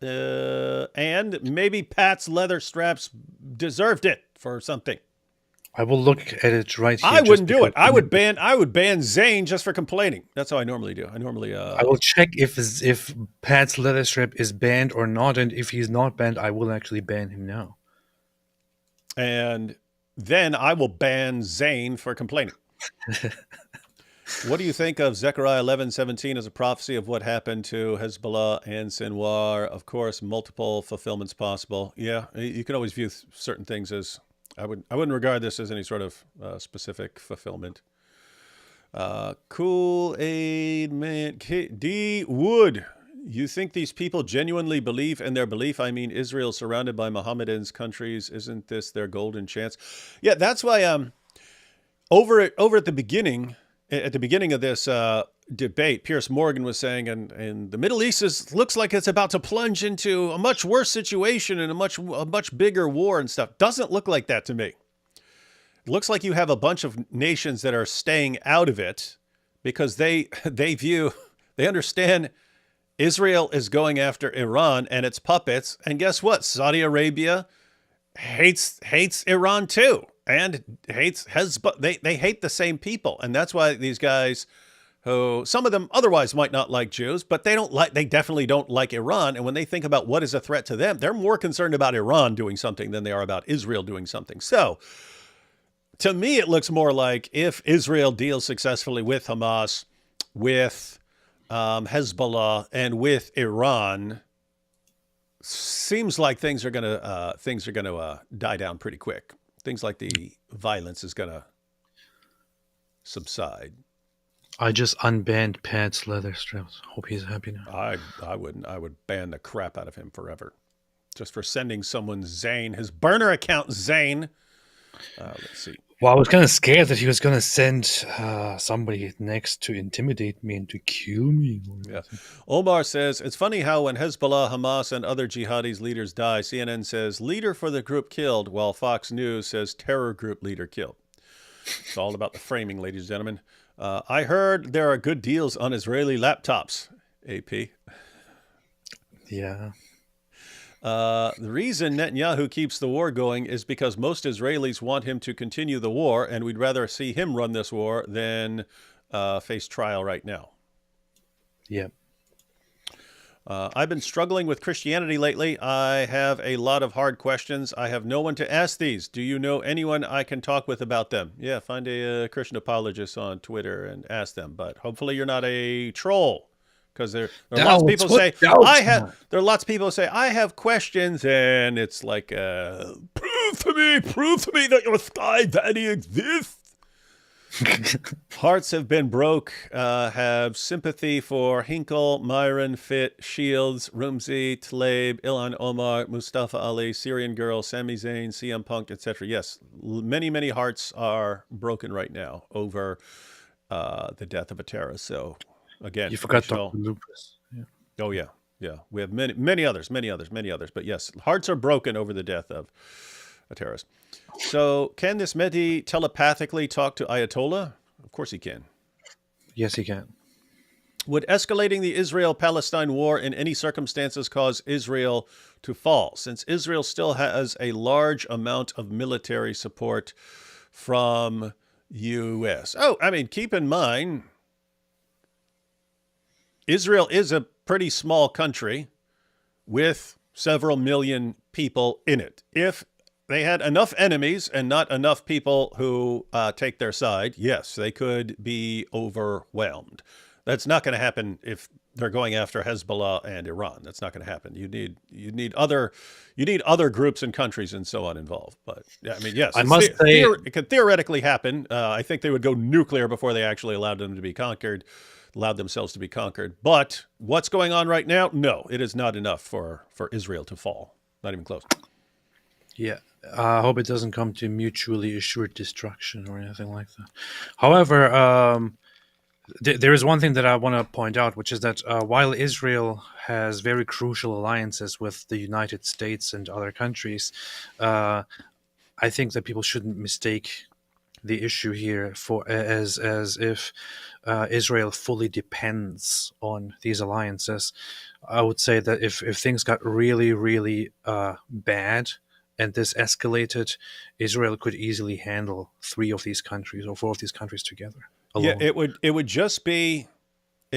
would instantly get more brutal because Israel's only able to be really patient with groups like Hezbollah and just sit back for a year as Hezbollah's firing rockets, because Israel knows that it has really good defense systems and that they can replenish those defense systems. If they find out people don't have their back anymore and they can't replenish their defense system, they'll go way harder on offense. They'll just bomb the crap out of everyone to get it over with. They're not going to put up with it anymore.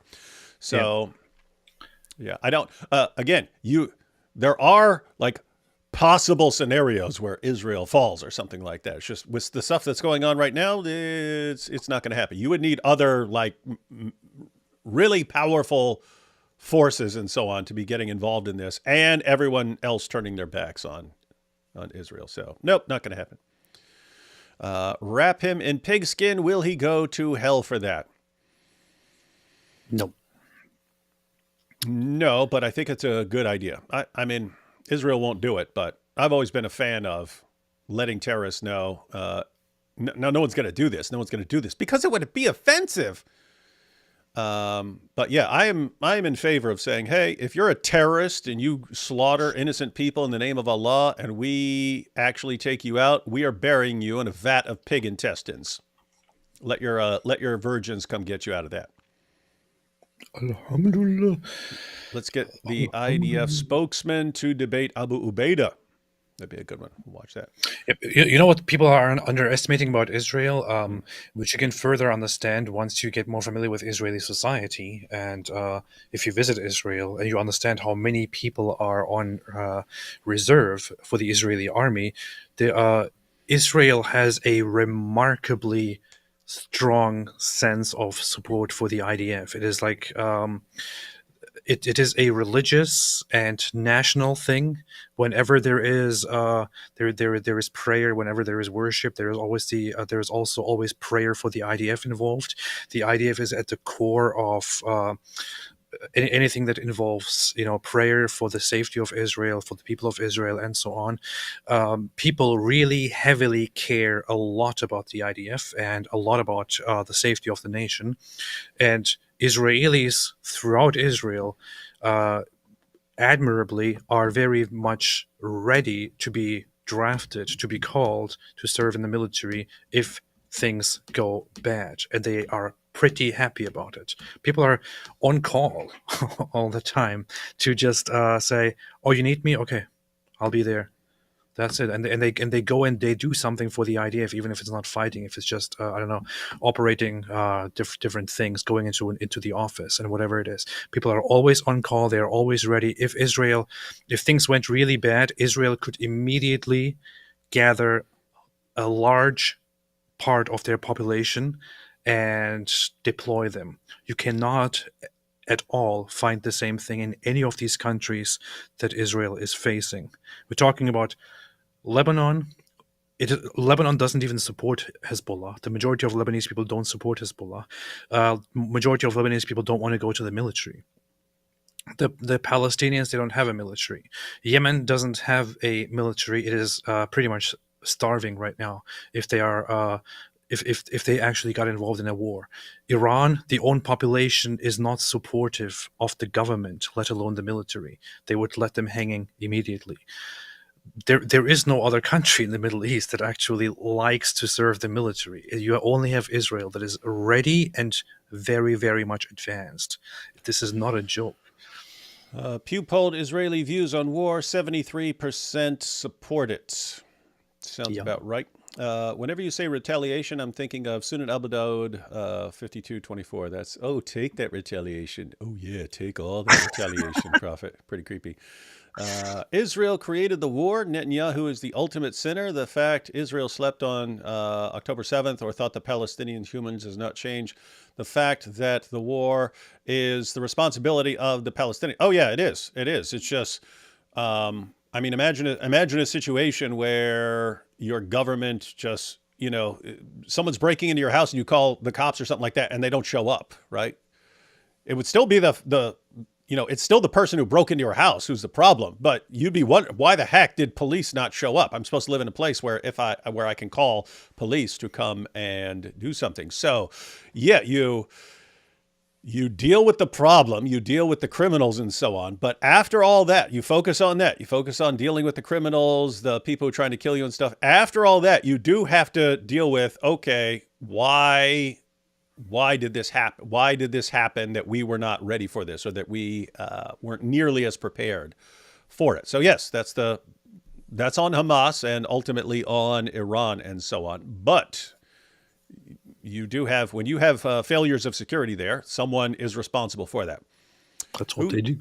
Who's this bozo talking to Dr. Mehdi Hassan, PhD? We all know the spokesman for Israel is the blogger known as Ridvan. That's true.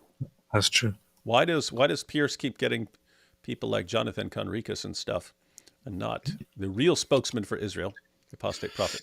Because I still haven't handed in my stuff. Mehdi wants Israel to negotiate with terrorists. Yeah, he sure does. AP's growing beard conjures up two questions. He's already Orthodox, or he's secretly a Muslim again. Draw your own conclusions. You missed the third option. What's that? I don't know. Just want to say thank you for putting it out there. That's what we do.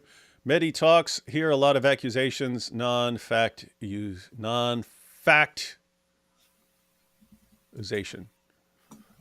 Hear a lot of accusation, not factization. Factization. Snudgewick says, Mehdi, the kind of guy you want the dinosaur to eat in Jurassic Park movie. He's like hijab and interrupting bully, acting for his Muslim fans. And it's actually kind of funny because these guys keep it starts now, but they keep interrupting each other. But each one of them will complain that the other's interrupting. I say, oh, see, he's interrupting me. But then as soon as they have the opportunity, they interrupt the other guy. All right, let's watch a little more of this. Response. Yeah, I just out of respect for you, Piers, I didn't interrupt the second time, even though Mehdi's statement was littered with so many lies that are in fact quite ridiculous. As were yours. Israel was indeed minding its own business. Israel was indeed minding its own business on the 6th of October when Hamas, with a genocidal intent, invaded into Israel and butchered Israeli civilians. Israel was also minding its own business along the Lebanese border when on the 8th of October, Hezbollah started firing at Israeli civilians and military and eventually forced about 70,000 Israelis to flee their homes after many of them were killed. Israel was also minding its own business for many years and has, as you well aware, Mehdi, let's agree not to interrupt. I refrained from interrupting you. Even though you said so many horrible and very flat lies, and I'll continue not interrupting you if you do the same. Right. And by the way, speaking about did he just admit that he did indeed tell lies? Did he just admit that he did tell lies? You told lies, as did you. Okay, so that's kind of saying I just told lies. Right? Notice it wasn't, I'm not lying, you're lying. You're lying, not me. You're the liars. Okay. He told lies. You did too. We're both liars here. Mehdi, I live in the region. My children are here. You do not. And I don't know how many people you know and see from both sides of these different conflicts. I know people from both sides and I speak with them and I live here. So I don't think that you're in a position to be lecturing anybody about what's really happening in the region. Okay. I am the one who is running with my family to bomb shelters when Hezbollah fires missiles and when the Iranians fire missiles and when Hamas fires missiles. I am the one who has family who has been evacuated from the north. I am the one who has close relatives and friends who were massacred on October the 7th. Don't lecture me about who is the source of instability. I agree with you that a lot of countries and a lot of dark people have a problem with the Jews living in their ancestral homeland. But that doesn't make it wrong that we are here. We're going to continue to be here and continue to defend ourselves despite the likes of you and despite our enemies. And I'll tell you that our history is so full of people that wanted to kill Jews and wanted to force us out of our homeland. But we're back, we're here, and we intend to continue to stay here, despite the best efforts of Iranians and Syrians and Lebanese and Gazans and others. Alhamdulillah. It's pretty based. Powerful. It was on the based end. That was on the based end of the spectrum there. Powerful. Powerful words come from a powerful chin. I already know the things that Mehdi Hassan will say. One, of course, he will he's say going to go that through a bunch of examples of stuff, and you bombed this, and you shot that guy, and this and that. He's going to say that Israel killed Palestinians in the year 2023, prior to October 7. What he will also say that he already mentioned that, so it's not fair of me to say that he will say that. Yeah, don't act like you're a prophet when he already said it. He will talk about displaced people in Lebanon and all that. But I'm pretty sure that he will go into people killed on the Palestinian side by Israel in the year leading up to that. And that has a very, very easy response. I hope he brings it up. We will see, because that is exactly where you'd want to. Given what Jonathan Conricus just said right there, that is exactly what you'd want to say if you are Mehdi Hassan, who just admitted that he is a habitual compulsive liar. You know, it's weird. I just have to point out, if you say, "Hey, you're a liar," and you go, "You are too," well, you just kind of admitted you're a liar. So can I trust when you say I'm a liar? Right? Like we need proof. We need proof that I'm a liar too. If you just admitted that you're a liar, but you say I'm a liar, well, you're a liar calling me a liar. So you see. So I do need to respond to that. So first of all, as for lecturing you, as I say, 40 countries put out a statement, including many of your own allies, including Hungary, one of the most pro-Israeli countries in Europe, saying stop attacking UN peacekeepers. These are not dark anti-Semitic forces. You can't keep playing an anti-Semitism. You know what he's talking about there? What's he talking about? Yeah, but what does that have to do with the entirety of the conflict? So Israel, when the ground invasion, the ground incursion into Lebanon started, in response to Hezbollah firing rockets for a whole year and refusing to stop, when they went in, they issued several warnings to the Lebanese army to say, stand down and get out of the way. We have to, and we will take care of Hezbollah. What the Lebanese army actually did was to get out of the way.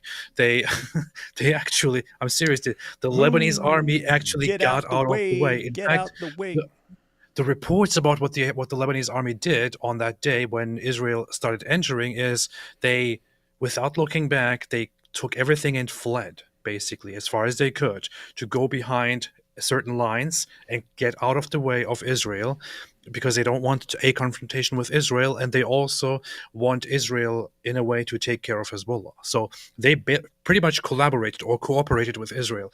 There is another force in Lebanon, which is the UNIFIL, which is a United Nations peacekeeping group that was assigned to Lebanon.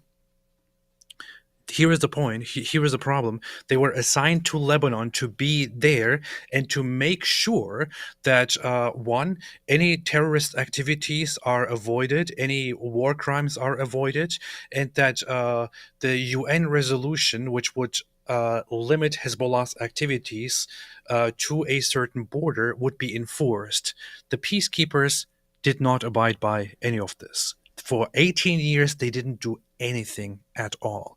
They did not keep Hezbollah in check. They did not keep Hezbollah behind lines. They let Hezbollah fire rockets at Israel forever, and all they did in response was, we urge Hezbollah to abide by the resolution, without doing anything at all. So Israel said, you guys are obviously not doing anything there, obviously not doing a job. So this is our warning. We are coming in there to take care of Hezbollah.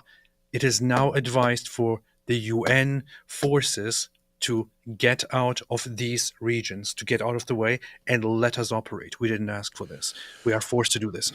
The United Nations peacekeeper groups did not abide by it.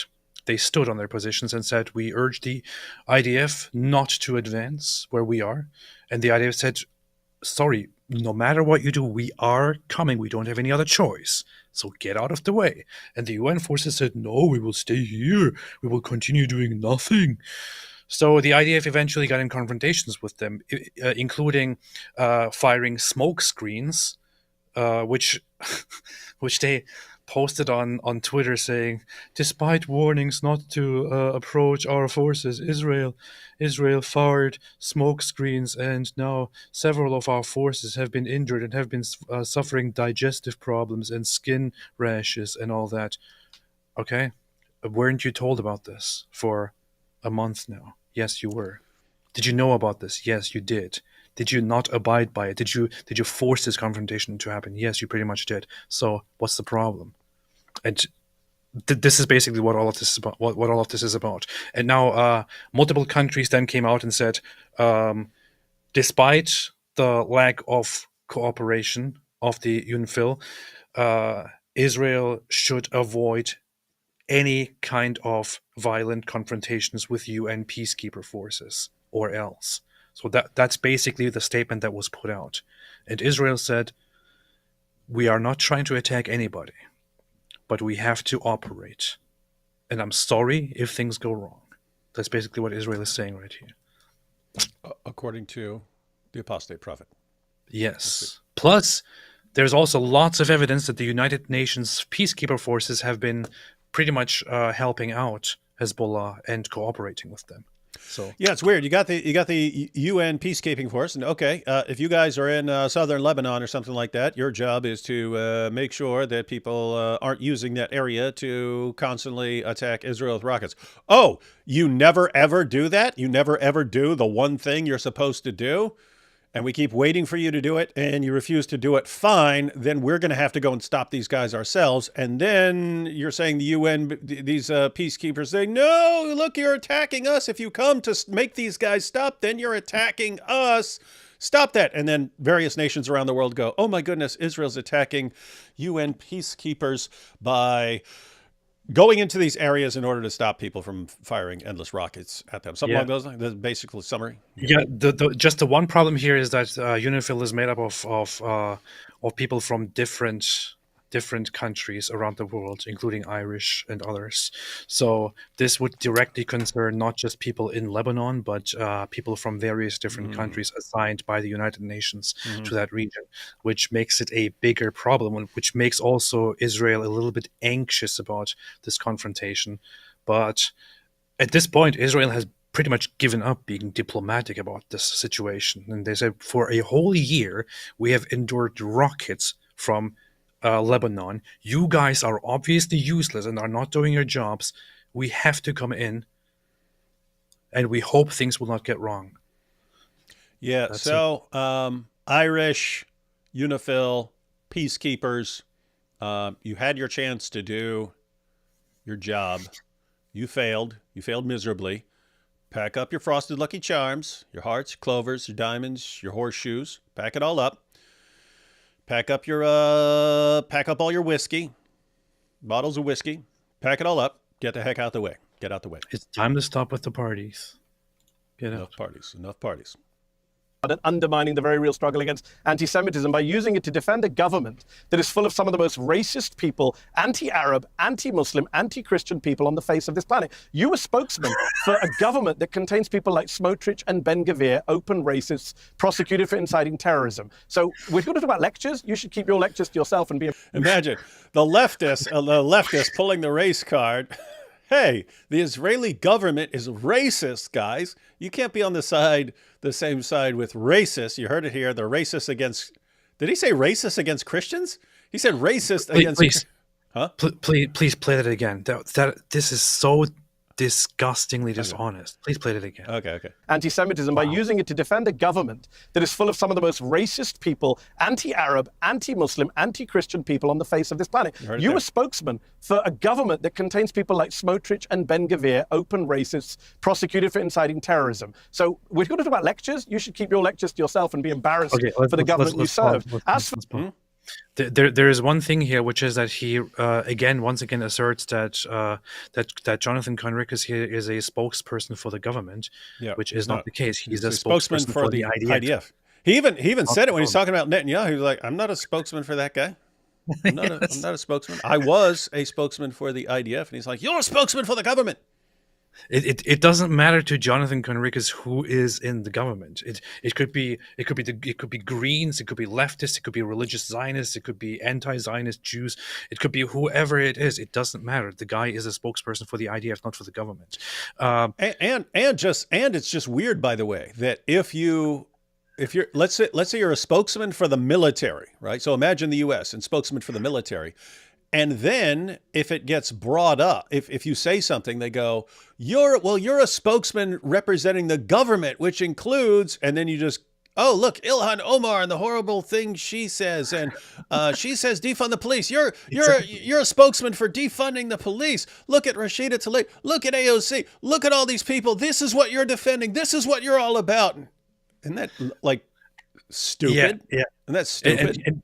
And here is one thing. Now he said, racist anti-Arab, anti-Muslim, anti-Christian. Now, he brought up anti-Christian into this, and this is a very, very a new way of trying to appeal to It's racism. to Anti-Christian racism. Christians, to certain Christian groups, to then rile them up against Israel. Here is the thing: I will not say anything about whether certain people in the Israeli government are anti-Arab or anti-Muslim or not. There's no denying that they're obviously, after such long decades of brutal fighting and Allahu Akbars, and then blowing yourselves up, throwing bombs into buses, engaging in mass shootings in the name of Allah, obviously you will have harsh responses. However, when it comes to anti-Christian, I'm really curious who this guy can actually cite as anti-Christian, the most anti-Christian. I really wonder what kind of policies this guy can actually cite as completely anti-Christian. There were two people out of all of the politicians in the Israeli parliament, the Knesset, that at one point said, for the protection of the Jewish culture and identity, we should make it illegal for another religion to proselytize, which would include Christians, Muslims, and others. These two people, with their suggestion, were rejected by Netanyahu and by their own leaders and by everyone else as making an absurd demand, and it never became a serious thing. All that happened was that at some point it made the news because two guys suggested such a thing. That's it. That's all you can cite. That's literally all you can cite. On the other hand, Israel. And by the way, but he was saying that shows that Israel's the most racist place on the planet. Yeah. Isn't that crazy? On the other hand, Israel is in the Middle East the most pro-Christian country in the Middle East. Okay. Show me any other country in the Middle East where Christians can totally freely go out, preach the gospel, carry crosses, practice Christian things, relive and redo Christian rituals. They'll spit on you. I've seen the videos. They spit on you. You have literally throughout the Christian world, throughout the Muslim world, it is forbidden to preach the gospel to Muslims. It is forbidden. It is illegal. In multiple Muslim countries, it is illegal to preach Christianity to Muslims. And this guy is talking about Israel as anti-Christian. Are you serious? And they're the most extreme racist because you had those two people there, and they did try to make a law, and they were laughed out of court. But they did try, and that proves that Israel's guys. This is what we're talking about when you can tell by how someone reacts differently to Jews, right? There are all sorts of criticisms you can legitimately bring up about things Israel does or things that any other government does. When the only thing you seem to care about in the world, and then you massively dial it up and blow it out of proportion or something like that, and you only do this with Jews, it kind of looks like you just have a problem with Jews, right? In other words, when you look and you say, look, the Jews come over there, these two people who did this, you see, everyone is like that. Or, look, I saw a video where a Jew spit in the direction of a Christian. You see, that's what Jews are like. But you don't do that with any other group in the world. Kind of looks like you just have a problem with Jews. And so I'd have to say, really looks like Mehdi here just has a problem with Jews. I would suggest, just very briefly, suggest everyone, if you want to find out whether you can actually preach, to Jews in Israel, very, very simple. Look up preaching the gospel to Israelis. You will see lots of videos, including from Messianic Jews, including from Christians, who go around in the streets of Jerusalem, Tel Aviv, and other places, and actually have street discussions with Jews, telling them that Jesus Christ is the Messiah and God, and so on. Most of these discussions go very, very nicely, and nobody is being persecuted. Now go and try the same thing in Pakistan. Yeah, and we talked to a Messianic Jew who lives there, and he said he basically had one problem ever in 20 years of evangelizing in Israel where things actually people got physical and stuff. He said most of the time,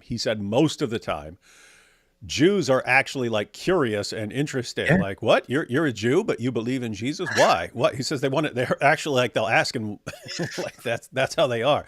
Ask Mehdi Hassan. Say, hey, what's going to happen if a Christian goes over? They're going to spit on him, and they're going to spit on him, and they'll probably kill him because it's the most racist place in the entire world. What is this, dude? You living in the region. The problem is not you living in the region. The problem is the army you served and the country you were spokesman for illegally occupies other people's lands in the West Bank, in Gaza, in the Golan Heights, now in Lebanon again. You are the country that is illegally occupying other people's lands. It's not about you living in your homes. It's about you taking other people's homes. It's about Israel now aiming to annex Gaza, according to Haaretz this week, that Netanyahu no longer has any interest in saving the hostages, as he never did, and is eyeing annexation of Gaza, to quote the Israeli newspaper Haaretz. And if we're going to talk about people dying on October the 7th, some of us have condemned that. Some of us oppose that. You only oppose attacks on Israel. You support attacks on non-Israelis. On Monday, let's say his name. Shaban Ahmed, 19 years old. Oh, really? No. Really? You don't get to interrupt me. Sorry. Don't put You do not words get to in my interrupt me. By the way, do you hear him? Now he's saying, don't interrupt me, don't interrupt me. When he was interrupting Jonathan Conricus repeatedly. But no, this is called gish galloping, right? You're presenting, and then you're saying, don't interrupt me. You're bringing point after point after point after point after point, knowing that he will never have a chance to respond to all of this. You just don't. Because any issue that that Mehdi just brought up might take a minute or two to respond to, and you're just not gonna have 20 uninterrupted minutes to go point by point and so on. So this is what's called gish galloping. I'm pointing out specifically here because Mehdi constantly complains about gish galloping. If anyone brings up more than a point at a time, you're gish galloping now. But it's exactly what he does. And then he's bringing up this. I think let's go ahead and let him. Taking the high ground on interruptions. You'll come back in. Piers will bring you back in. I'm going to finish my point uninterrupted. Otherwise, don't be a hypocrite, as well as someone who represents fascists. A 19 year-old young man, Shaban Ahmed, was a software engineering student. You're the one who's can paid by I finish my sentence, Piers, or is it going to be one way? Jonathan, just wait. Did you hear what he said? Can I finish my sentence? You just made like 20 points in a row, and didn't. And then so he realizes, okay, I just have to jump in, and then you whine and say, I can't even finish. Piers, you can't tell me not to interrupt, otherwise this conversation will... Finish your point, and I'll bring... He's doing something even worse than what I predicted. I predicted that he would go into so-called Palestinians killed before October 7th and talk about them, for which there is a very, very simple explanation. In fact, I would recommend Adin Haikin. He was on my channel before. He was also on Israel Advocacy Movement. The guy keeps a thread on every single person that was killed as a result of confrontations with the IDF in the West Bank. And for every single person that was killed, he directly presents evidence of how they died. The vast majority of those killed, which the other side always claims were just innocent Palestinians, the vast majority are people who get into a conflict because they're trying to attack a border police officer, they're trying to attack the IDF, they're trying to carry out a different terrorist attack, or they are spotted with something dangerous and they do not stop or walk toward the IDF and try to endanger their lives and so on. There are only a tiny minority among them are civilian casualties that are caught in fire because they were next to some terrorist or something like that, which happens, which is unfortunate, but it happens. So the vast majority of those killed in the West Bank before October 7 are actual legitimate targets. When it comes to this example, what he just presented, he is talking about the person who several days ago died in a hospital building or a hospital tent in Gaza when Israel carried out another operation. Okay, the one thing that he's complaining about now, that he's bringing up now, is that unfortunately a civilian casualty happened during war, and probably an uninvolved person, uninvolved in the conflict, died. This is really your objection to the issue? On October 7, Hamas attacked and brutally killed over 1,000 people, mostly civilians. Israel then responded and said, we will not let this happen again ever, and started waging a war and said from the beginning, for a year now, if you surrender immediately this will be over. And Mehdi Hassan's response here is seriously bringing up civilian casualties in this war. This is just so ridiculous, man. And I saw this part. I believe Jonathan Conricus replies and points out that Israel was attacking a stash of weapons, and that it's the weapons that exploded and then lit a place up, and that's why this guy burned. It is we are entering a different phase of war in the sense that, you know, World War II, tens of millions of people died. Tens of millions of people died World War II.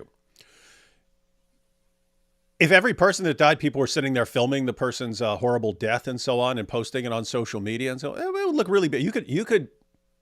Anyone, it's really going to look bad. It's really going to really look bad, because when you hear about someone dying, that's one thing. If you actually see someone like getting caught in something or getting bombed and they're still alive and so on, it looks really bad. To act like, oh, since now we catch these things on camera, therefore you can't go after terrorists, because as you do, and if you target their weapons supply or something like this, then their weapon supply blows up and then people burn to death or something like that, then therefore you I don't know, it's just this like weird form of thinking, like now war has to stop because now we can make anyone who's conducting any sort of war look really horrible by showing the people who are caught in it on social media. Weird stuff here. Jonathan, please don't threaten us, Mehdi. We don't know worry, you want Piers, to I be will. here so desperately. Okay, Mehdi, finish your point. A 19-year-old... You keep interrupting, Jonathan. People can see what a hypocrite you are. 19-year-old student, Shaban Ahmed, software engineering student at Al-Azhar University. Jonathan's military destroyed his university, destroyed his house, displaced him, made him homeless 5 times over the past year. On Monday, we all watched him burn to death thanks to Israelis bombing the area outside the hospital. He was on an IV, on a bed, in a tent. He burned to death. His mother died. 3 other people died. I'm not sure how Jonathan still comes on these shows and defends that kind of barbarism and open war crimes. I'm not sure how Jonathan sleeps at night watching people burn to death thanks to the military that he served and is now being investigated both at the international... So first, Conricus, according to Mehdi, was defending racism and the most racist government in the world, the most racist people in the world, the most anti-Christian, anti-Arab people in the world. Now he's defending, sounds like, according, if I were just to listen to Mehdi, Jonathan is defending targeting people in hospitals with IVs in their arms and like targeting them, going after these people and burning them alive. That's what that's what Jonathan is the champion of right now, according to Mehdi. Let's see. Even if it was, if Israel actually targeted the place, right, and which resulted in Israel targeting the place, and then as a result of that, killing that person, and Israel made a misstep and accidentally targeted the wrong thing. Even if that was the case, which is not what happened, it would still be a civilian casualty in the middle of a war which Mehdi Hassan still justifies pretty much from his own perspective by supporting very much Hamas's talking points and Hamas's reasons for doing October 7. Guys, again, he blames Israel for everything, with the situation with Iran and so on, with Hezbollah. Well, but look, they were minding their own business when Jews kept attacking them. Yeah. But that's not what happened. What happened is actually that Israel once again carried out an operation that was quite precise and targeted, however, which had unforeseen consequences, which is because Hamas tends to operate in extremely dirty ways with the civilian population. As a result of which, a horrible incident did happen where somebody who is seemingly uninvolved was died and is also seen on camera. But what's more disgusting here is not that this person died and that this person, unfortunately got killed. What's more disgusting is to exploit the death of an uninvolved person for propaganda. This is called atrocity propaganda. We have seen lots of people burn to death.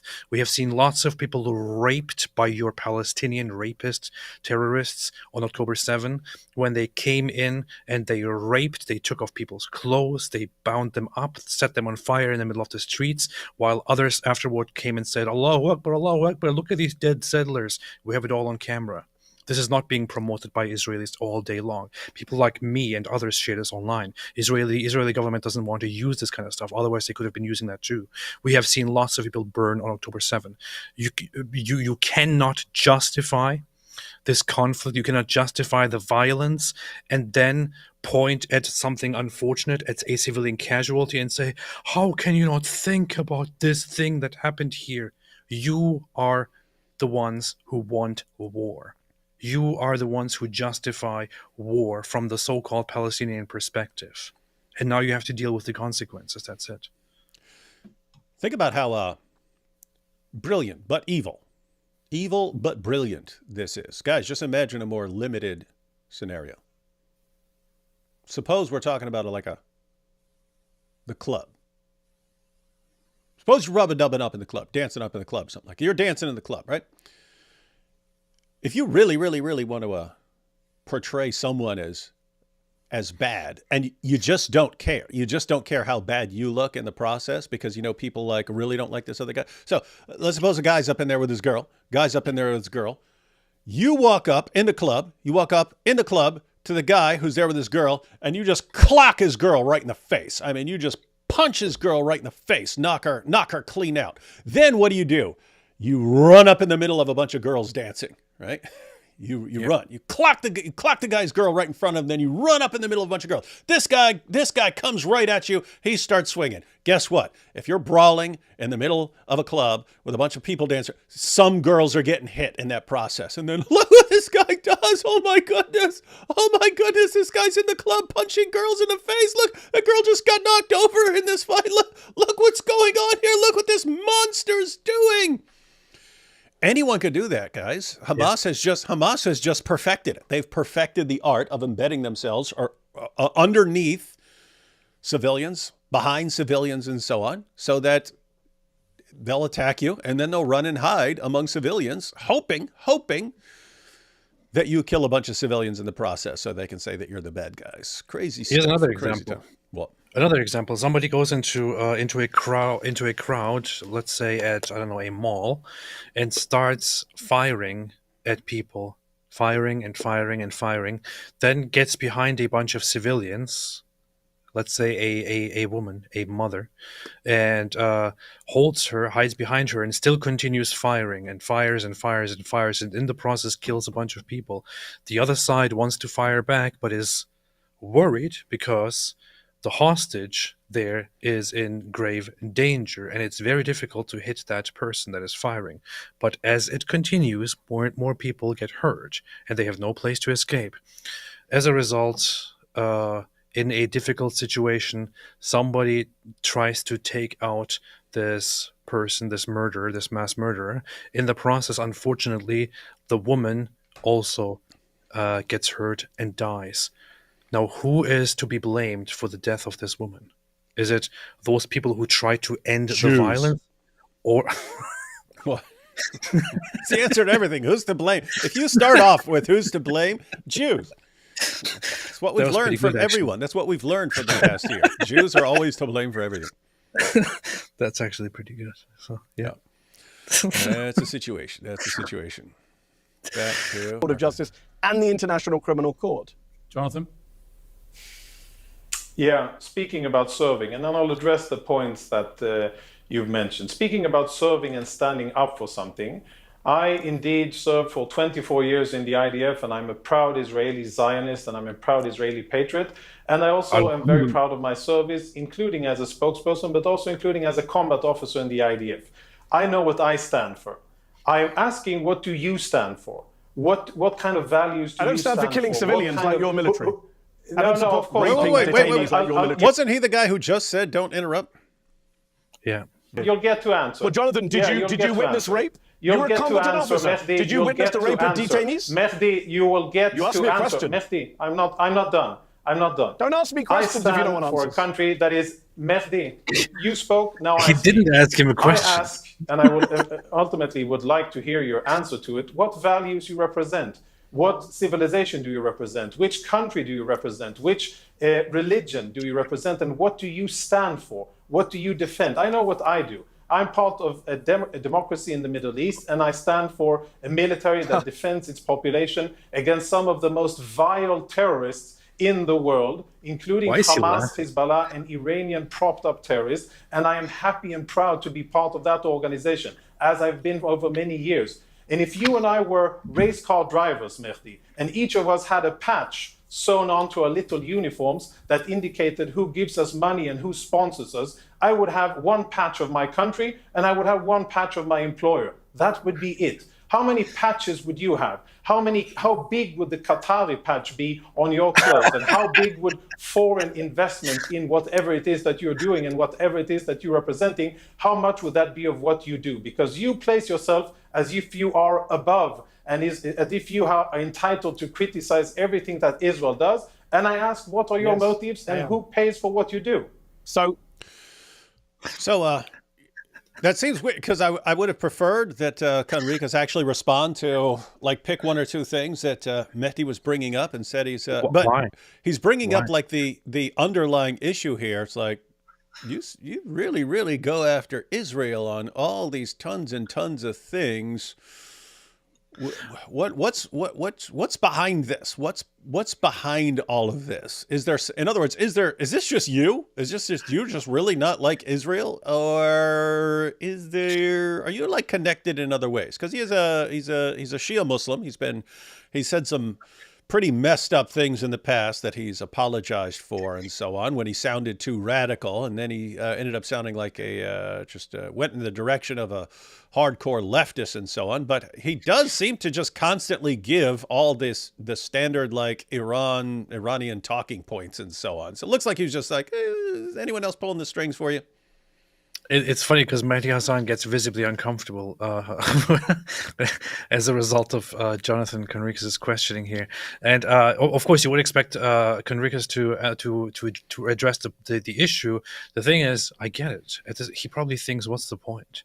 What's the point in engaging in this?" The guy has multiple conversations and interviews and debates every day about this whole thing. That's what he does, literally every day.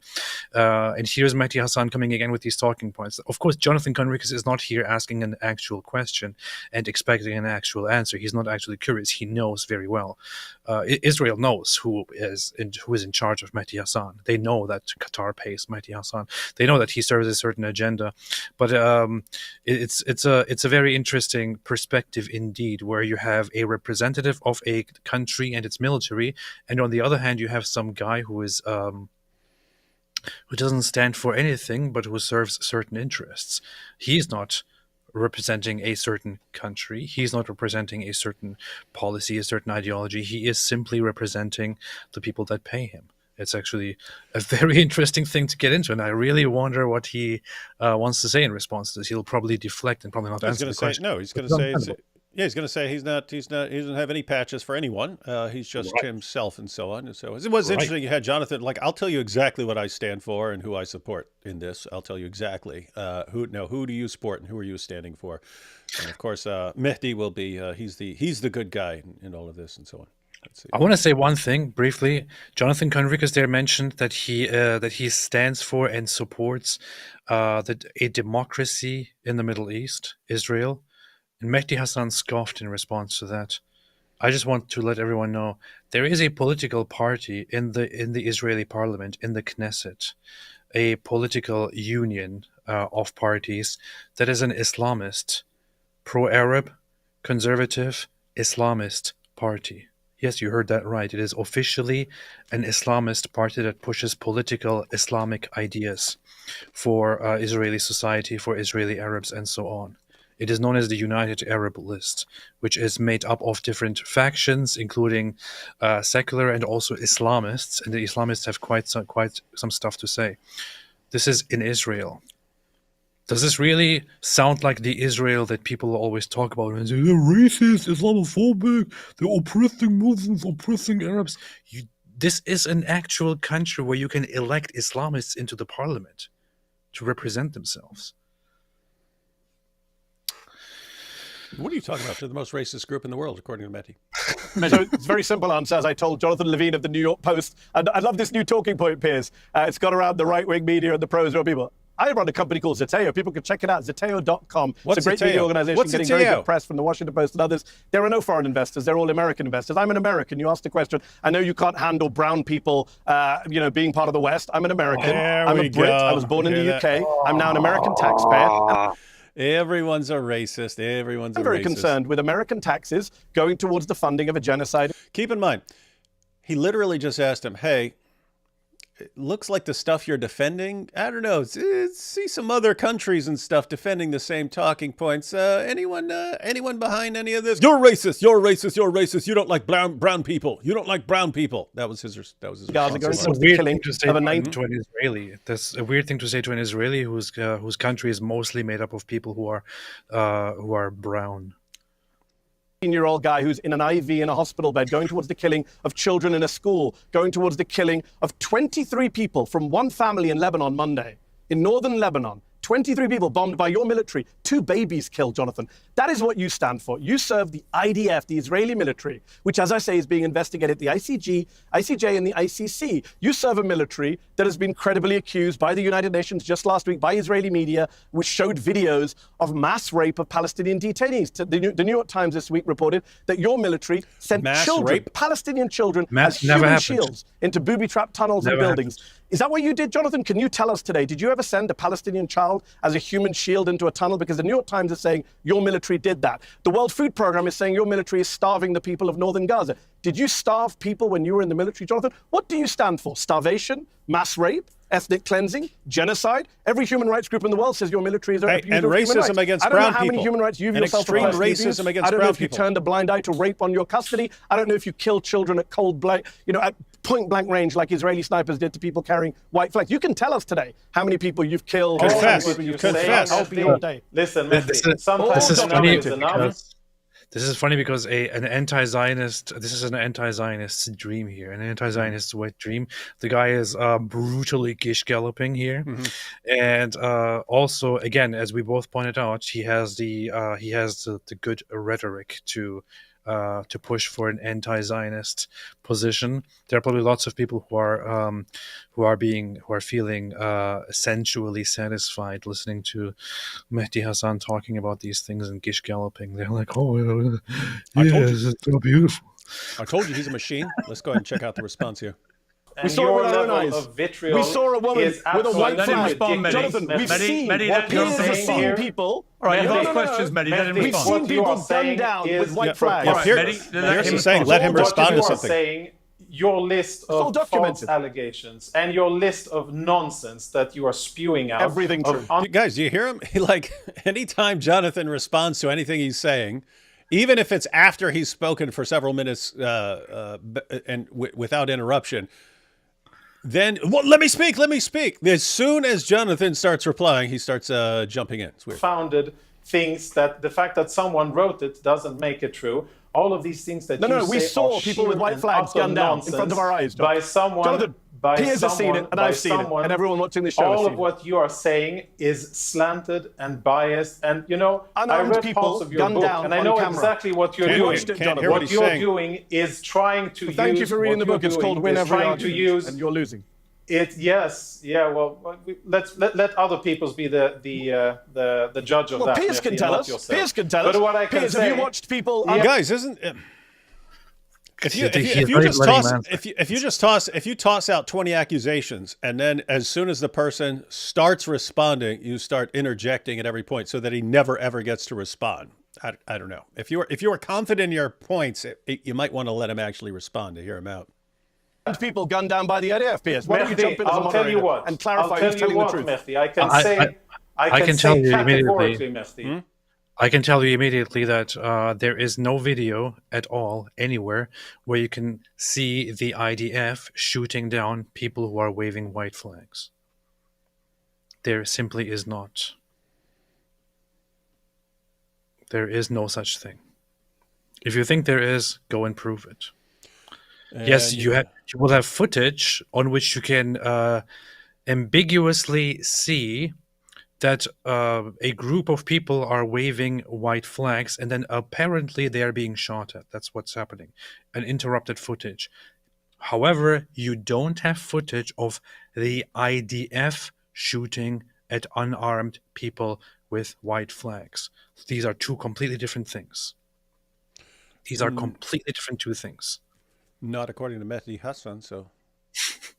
That under the circumstances that Israel finds itself under, I cannot think of any military that would behave in a more humane way. And I say that in 100% sincerity, without blinking. The International Criminal Court Chief Prosecutor disagrees with you, and Jonathan. I will continue to say it, Mehdi, and I will continue to say it. Whatever makes you feel good. Is it, guys? Again, it's take your pick. Either no interruptions, or if you're going to interrupt everything the guy says, do not complain when he interrupts you. It's just fair is fair. If you get to, it's this weird situation. It reminds me of like the Dawa guys in the sense that here are rules for you, but we don't follow those rules. We have rules for you. You have to follow these rules, but we don't have to follow those same rules. Those rules are for you, not for us. And it sounds like Mehdi here. I get to interrupt everything you say, but under no circumstances will you open your mouth if I'm speaking. This is such a weird display of narcissism here on Mehdi Hassan's part, where it seems to be more about the debate than about the truth. He's talking about losing debate, winning debate, losing argument, winning argument. It is similar to like the me strong than you. Yeah. But let's see. Hezbollah and Iranian apologists like yourself, and I will continue to say it and know that I stand on firm ground. Is Israel perfect? Piers Do we said, never don't do make ad hominem. mistakes? How am I an Iranian Definitely apologist? not. Israel. Well, you just said that Israel was the one that Keep attacked attacking me, Iran Jonathan. when Iran That's was minding factually its own true. business, which is Facts absolutely don't care ludicrous. about your feelings, Jonathan. April exactly. 2024. He's saying don't attack me. You literally just what were you raping people? Were you there for raping people? Were you shooting people with white flags? Were you doing this? Were you doing? And as soon as I don't know what to do, man. He just used Ben Shapiro's line. Why did he do that? Yeah, to impress people. Trying to An play Iranian on consulate in feelings. Syria. Mehdi, you are the I'm one just saying who's facts. only trying to Did play Israel on attack? feelings and on sad stories. If you don't I could respond give to any you facts, that's up to dozens Piers and his show of and his horrible. audience. You know, here's what I will. think, guys. If you I think stop interrupting, I will. this was working very powerfully when you give each other the chance to respond to each other. Okay, you both feel very strongly Okay, so about let's it. do that from now. You both have passionate Okay, views. let's I do that understand from that. now. You disagree with each other. I think for the audience at home watching, if you talk over each other, we lose it. Well, So- Jonathan can't stop being racist. Well, you said Jonathan, don't be you- ad hominem. Jonathan So, can't stop being Mehdi, hang racist. on, Mehdi. He can't stop being racist. Let Jonathan Did you hear that?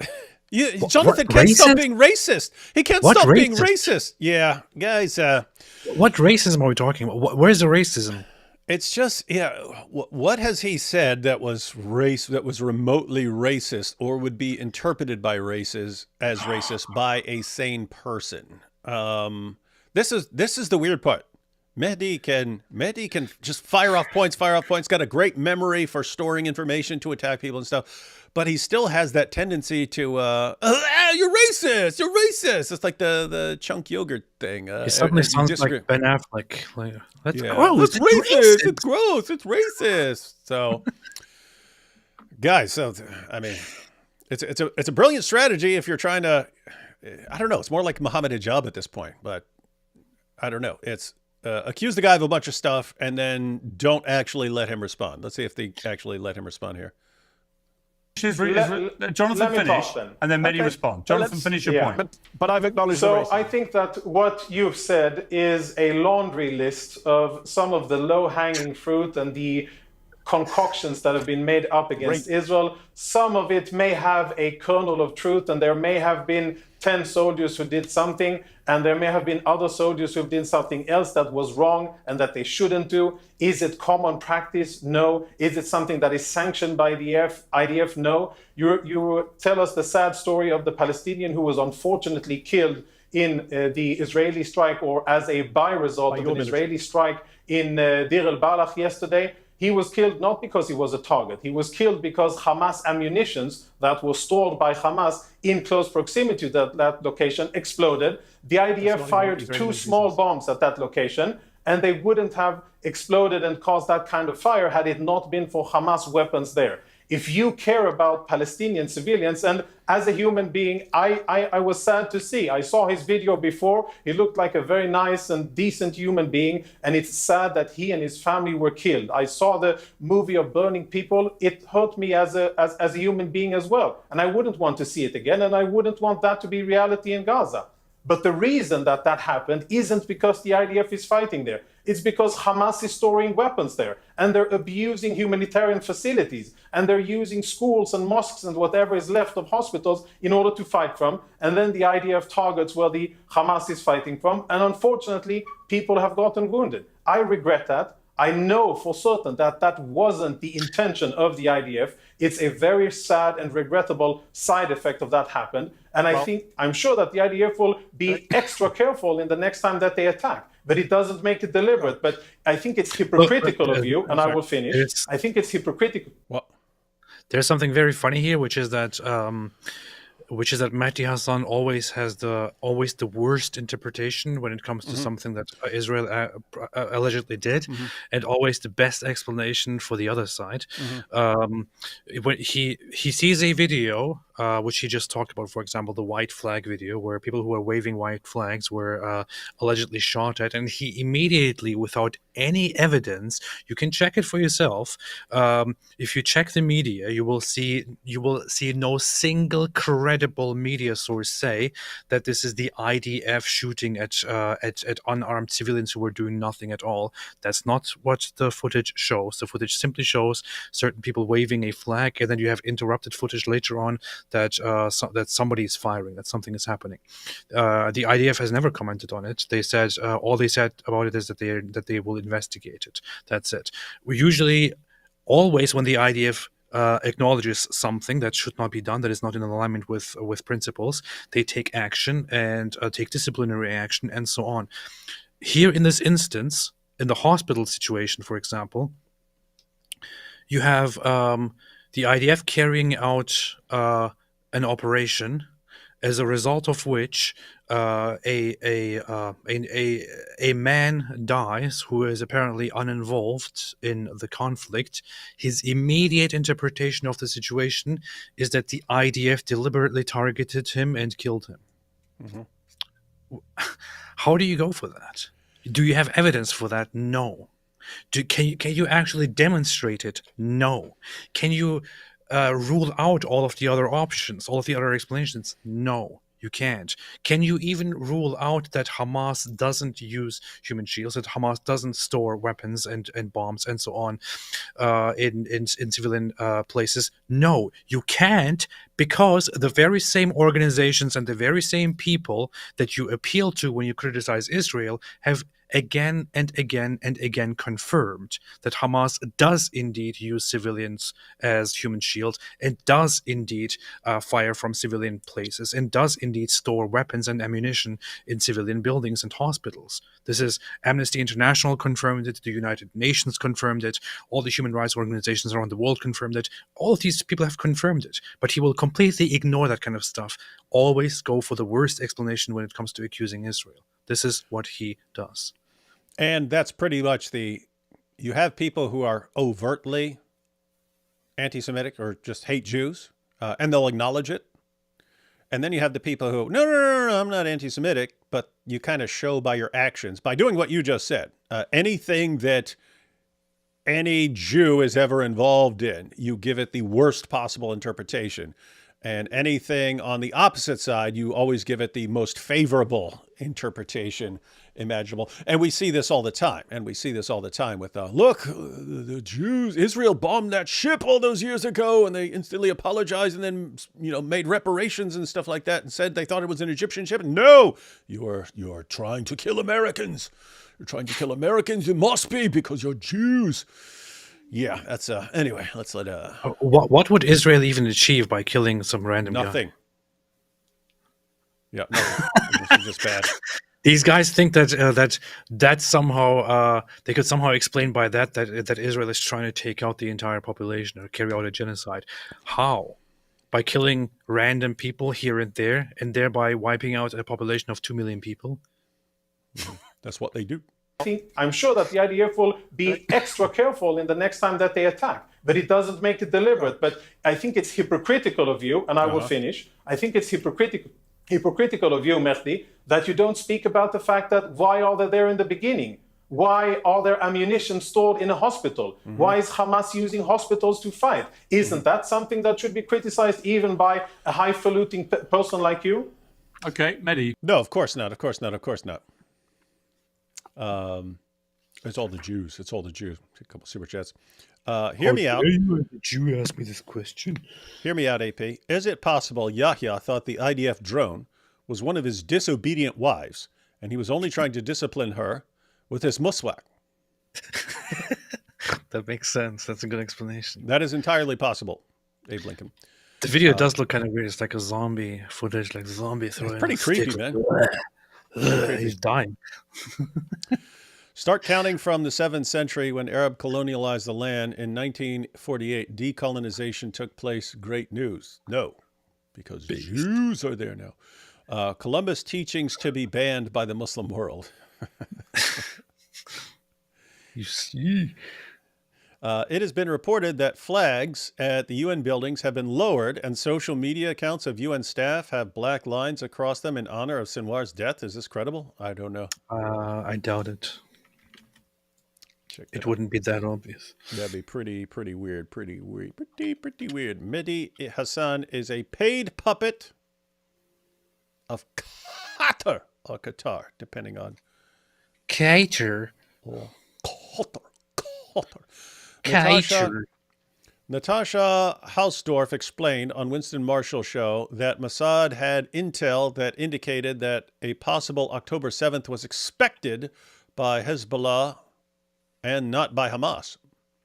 Are you familiar with that? So some people were saying they were expecting something on October 7th. They just thought it was the North and not Hamas. There are lots of different things. Apparently, there were initial reports that some people misinterpreted as saying that Israel received intel that Hamas is going to carry out an attack, but Israel just let it happen.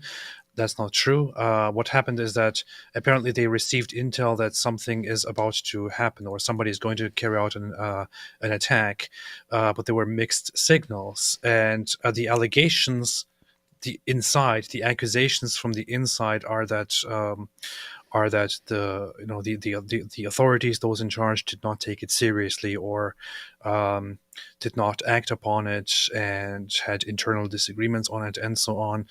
But that is also not one of those explanations. It's just something really, really went wrong on October 7th. Lloyd says the chin is mightier than the worm. Imam Winger, that is true. Iman Winger, that's true. Even Mehdi speaks more rationally and reasonably than Mehdi does. Yes, I talk to him from time to time about philosophy, history, and politics. Mehdi, why do you? That's what I always say. That's a pretty disturbing joke. I made the same joke to my wife earlier today. So. Regarding UN forces in Lebanon, the problem is Hezbollah firing from near their post, using them as shields. It does seem to be a common tactic. I'm taking a class on the spread of Christianity, but professor keeps showing videos about Islam and the Hagia Sophia, saying it's peaceful and all. Yes, the siege of Constantinople was extremely, extremely peaceful. I like spread of Nutella. Your mama's so fat, every time she puts on her niqab and goes outside, Muslim men walk around her anti-clockwise 7 times. That was similar to the one, your mama's so fat, she went to Mecca and they thought there were 2 Kaabas. Issa says, hey bros, looking to your debate tomorrow with CD. Yeah, that'll be funny. That'd be fun. My mom's neighbor left South Africa since they wouldn't treat his cancer because he's white and Jewish. That's weird. Can AP show us the Mehdi Hassan vid edit from X? What do you mean, the song? I don't know what you're talking about. I don't know. Mehdi's rape. There's somebody put Mehdi Hassan's face on the woman who goes. Oh, okay, that's funny. That's funny. Mehdi's rape allegations were dismissed. A prisoner claimed rape but was debunked medically, and the rape video was proved fake by Channel 11. Doesn't matter how much It doesn't matter if it's proven faked or not. I have to say here. But it sounds like he's a rapist I have to say, by his own standards. in any war, see, lots of people go to war and it's not too close to home. In other words, if the United States goes and fights in some place in the world, if U.S. soldiers go and fight in some place on the other side of the planet or something like that, nothing is really terribly personal for them, right? Very different if you're dealing with terrorists who just attacked your people, because we have seen this from U.S. soldiers. When you had the war in Iraq, right? Keep in mind, they're over there. These guys haven't done much to these guys personally. These terrorists that you're fighting haven't done much personally to these guys, but sometimes they did, right? Sometimes you catch a terrorist from a group that just set a mine and killed 3 of your buddies. What happens in those situations? Sometimes soldiers cross some lines. In other words, they capture a terrorist that they know what this guy has done. Sometimes these guys cross lines, right? That happens. Things like that happen all the time. If anything that's involving human beings, you are going to have a concept of revenge and vengeance and so on. And if you catch a guy and you know this guy's done some messed up, horrible stuff and you know who you're dealing with and stuff, keep in mind, I'm not defending him. I'm not saying, hey, you should do something to this person. No, you should do your job and what you have agreed to do, and you should honor the oaths and follow the leaders as you have sworn to do. But if let's suppose you have 10,000 soldiers and they're fighting and lots of bad stuff happens in war, are some of these guys going to cross lines and do some messed up stuff? Yeah, that is always, always, always going to happen. If you are in World War II and you know these Nazis took out your guys and all of a sudden you capture these guys, are there situations where people are going to do some messed up stuff? Yes, there is. And so if you said Israelis caught some guy, and I don't know who that guy is, right? They caught some guy and they're like, hey, this is the guy who's posting stuff. This is the guy who's posting stuff on October 7th, or this is his buddy or something like that. Is it possible that there are guys in situations like that who are going to do some messed up stuff? Yes. And I'm going to lose minutes of sleep over that sort of thing. Here's the thing. I'm not approving of crossing those lines and doing stuff, but that sort of thing, I'm pretty sure, happens a lot in these kinds of situations. And there's a war going on with Ukraine right now. Are there situations right now that we don't have access to? Are there situations where the Ukrainians capture some Russian soldiers and then do some messed up stuff to them? I guarantee you. I'm not looking at it. I'm not following it, but I can guarantee you it's happening. The difference is, if some Ukrainian soldiers captured some Russians and then shoved something in their butts or something like that, people say like, hey, shame on those Ukrainian soldiers for doing that. If some Israeli soldiers do it, you see, this is the Jews, what the Jews in Israel stand for, and this is what Jonathan Conricus is defending right now. Everything this is all of Israel doing it. Everything is totally different for some reason. Any other group in the world, and we heard this for years from Muslims. Hey, just because this guy and this group are terrorizing you and blowing up trains and blowing up planes and flying planes into buildings, don't associate that with other Muslims. It's only the person who's doing it who is remotely at fault. Do not associate that with anyone else, even if they are cheering for that guy. Do not associate it with anything else. In Israel, any random Jew in history who's done anything becomes the stand-in for every other Jew on the planet and for the nation of Israel. And it seems a little weird that they're the only group that gets treated like that. And additional note here is that on that one video that every single one of these people refers to, where allegedly somebody in a detention camp was raped, which we don't even have on footage. All we have is somebody doing something to someone's body, allegedly with an object, while a dog is there. Apparently they're searching him, maybe cavity search, I don't know. But in that case, the person, the so-called victim, is a Hamas operative, a Hamas police officer. You know what? While I do not endorse anything at all, any mistreatment, I don't care what happened to the guy. I don't care. Why in the world would I care? And why in the world would you bring that up? I don't care. Nobody cares. Nobody should care. And I can second what you just said about doing something messed up in response to certain atrocities committed by the other side. If I was a soldier, if I was in the army, and I got a hold of something, of somebody who I know is responsible for brutal atrocities against people that I love, against my family, against people that I have known, if I got a hold of such a person, I would probably, it would be very likely for me to, I shouldn't be doing that, but it would be very likely for me to take matters into my own hands and to make an example out of that person. And I would then also accept the consequences for my disciplinary failure, and would be punished, and would accept the punishment for being out of line. That said, I would still probably have done it, which is why I don't belong into an army. But that doesn't mean that the army itself is wrong, and it doesn't mean that the entire nation itself is wrong, especially if this entire nation, and especially if this army itself, is the one that prosecutes people like that prosecutes soldiers who are out of line, which Israel does every single time.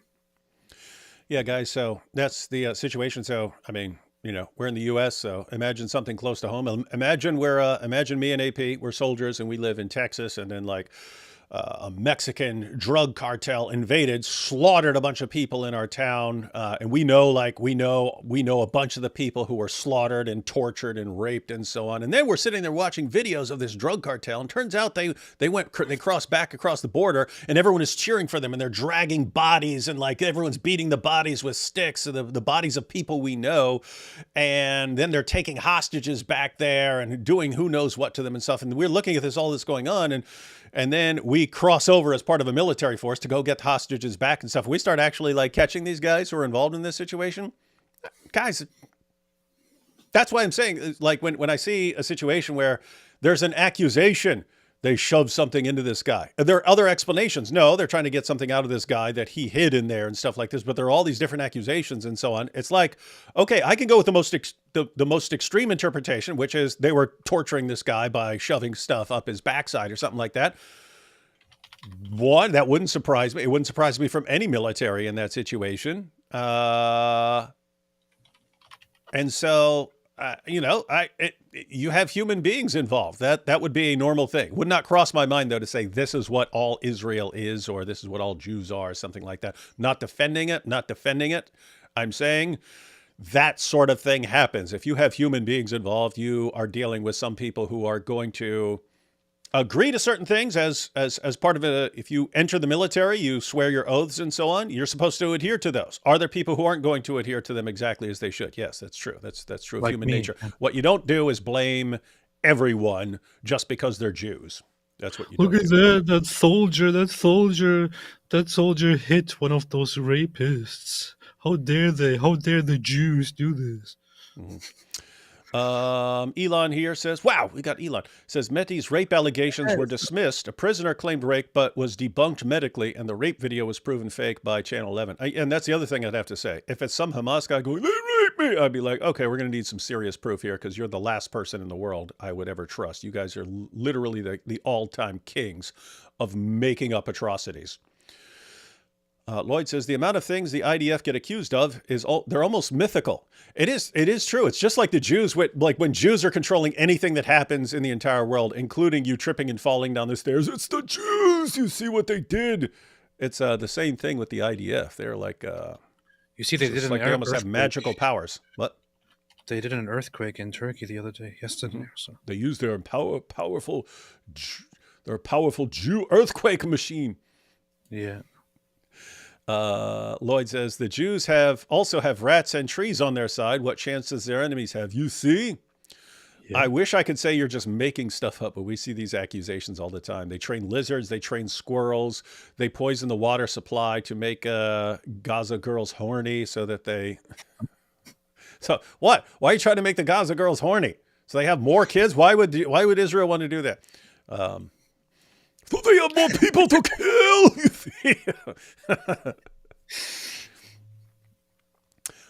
This Moo is happy that Hassa took the way it is now. He is happy. 40,000 innocent genocide there. That's what he calls winning. He is soulless. So talking about Mehdi there. Michael, you should have seen what we did in Afghanistan in 2002, but I'm glad you did. Perfect example. Perfect example. Are there in Afghanistan, were there situations where some jihadi walks in there, sprays down a bunch of your fellow soldiers and stuff, and you go out and you actually get this dude and probably do some messed up stuff to him? Yep, guarantee you. But people weren't recording it on cell phones, so never became an issue. I People have been recording. I would rather go to Iraq, to give an example, which was really, really messed up. But does that mean that all Americans are a problem, or does it mean America is a problem? No, it doesn't. Yep. Yeah, so guys, human beings have issues. We have an overly developed sense of vengeance at certain points, and that's life. What you don't do is just condemn everybody for it. Coming with a humble heart, David, you have done so much in pulling me back into the flock. God is great. Praying for you too, AP. Both of you are amazing. God bless. Thank you. Alhamdulillah. Person said something nice, and all AP does is discourage him. It's messed up. Thank you. Thank you. God bless you. Your mama's so obese that when she wears a yellow swimsuit to the pool, Goat Hub users think the sun is setting in a muddy spring. I'm screenshotting that. I'll probably modify it a little bit, but I'll steal that and not give any credit to Ryan here, because that's what I do. That's what I do. I don't give credit. That's wrong. I actually need to I actually need that. I need to give video clip of someone in a yellow bathing suit. This is the proof. This is the proof that the sun does it in a muddy pool. Terrorist bragging got smacked around a bit. Yeah. And guys, by the way, no, that's funny. I'm using examples from like war and stuff. I have no experience in war. I have been to jail and prison, and I could go ahead and tell you, you really, really do something to tick off a guard, a correctional officer, they'll cross some lines to make sure you stop that. They will cross some serious lines. And it sucks because you don't have the video proof. When you try and go to their superiors and stuff and say, this guy did this all because I annoyed him. I said this, and then he came in here and did this and stuff. No one believes you. You're an inmate. So these guys get away with it. So anyway, point is, yeah, human beings, we're habitual line steppers. If you want the evidence for that, just have you seen Prison Break, the show? I've seen that it was a show, but I've never seen it. But that's the proof. Oh, I don't need the proof. I've seen it a million times, man. I like Big Zabibas. Oh, this song. I like Big Zabibas, and I cannot lie. You other apologists can't deny. When an imam walks in with an itty-bitty face and a round thing in your face, you get proud. Shout Allahu out. Nice. And then 3 red hearts. It's super sticker. And shout out to Songs of Relief for gifting 5 Apologetics Roadshow memberships. No, there's still a lot of this left. Let's go ahead and skip to the end here. See how they left. I don't remember who spoke last. Who was it left? Lot and a lose. Looks like they're arguing at the end. Let's see. Something else your are government is Israelis. If it's Palestinian, Let's see. Looks like they're arguing all the way to the about end. beheaded babies, about calendars in the bottom of hospitals, about Lebanese documentaries, the number of the Israeli military lies that they've had to own up to. It's a joke. No one trusts anything Jonathan's saying. All right, Jonathan, final word to you. I trust him way more than I trust Mehdi. yeah, actually many people do trust what I and my peers say. And many people, I think, listen to the kind of thing, the kind of goods that you peddle, Mehdi. And the goods that you peddle are Israel hatred. Sometimes it's more sophisticated and more well-founded. Sometimes it's very easy to dismantle. And it's very clear where you stand. I asked you before, and you conveniently didn't answer. What is it that you stand for? What do you represent? What Human are rights, the values that dignity, you stand equality, for? Right. not rape Right. and war If it's crimes human like you rights stand and for. dignity and equality, then I suggest Not racism like you hate brown people. I've said it there. that you stand equally and speak about how they're violated by the oppressive Iranian regime against the Iranian people. Speak about what the Syrian dictator I've does criticized against Iran. his people. I've criticized Speak Qatar. about You how won't criticize Israel. Hamas That's the difference. brutalizes 2 million Gazans, and how criticized Hezbollah Hamas. deals And I've with criticized the Israeli dissenters in military. Lebanon. Isn't that interesting? This is the guy who constantly complains anyone says one word to interrupt him, and he repeatedly, over and over again, like a beating drum, will not let the other guy speak. You won't The criticize problem Piers- Israel. with what you're The only saying, person here, the Jonathan, who problem won't with what you're criticize their doing, side is you. Mehdi, the Not me. problem with what you're doing, Mehdi, is that honest. it's very easy to listen to you less. Even though you speak eloquently and you have good sources, it's easy to listen to you less and believe to you less because it's very clear what you're motivated by. You are not something that is motivated by a true care for human beings. You care about human beings Yes, it is. if That's the why I ones who support cause Israeli them innocent lives as injustice well. or something else Which your are government is endangering. Israelis. If it's Palestinians killed by Palestinians, Actually, then Jonathan, that's a non-story. if I had my it's way, Hamas Israelis that wouldn't be oppresses dying right now. Palestinians, you don't Israelis care. are dying right now No, if because of your if government. it's suffering anywhere Israelis else, died. and if it cannot Israelis be are done dying by Piers Israel, Morgan, even I don't want under Israelis to world die. logic, I don't want then you anyone don't to care die. about it. You You do. only care about Piers it. Morgan. Do Yeah, your sorry, job, Piers, just not interested, Piers. He was jumping in earlier and saying, hey, why don't you give each other a chance to speak and so on. And then it looks like he just gave up at some point, and he can't stop Mehdi from interrupting. All right, Hey, stupid. Why not doing your job, Piers? take these last couple super chats, and then we'll be out. The only person who might have had semen between their backbone and ribs is Abu Bakr. What do you mean? Why not Muhammad and Diya al-Kalbi? Key says, I would love it if you stream some scenes from Prison Break and have David react to them, rate how realistic it is, and tell us prison memories. That's funny. It's absolutely realistic. It's the most It is realistic thing harder. I've seen. It is, guys, it is harder to use actual clips from TV shows and movies. Music is the most difficult. They are very quickly. You can play 5 seconds of a song and get a copyright strike or something like that.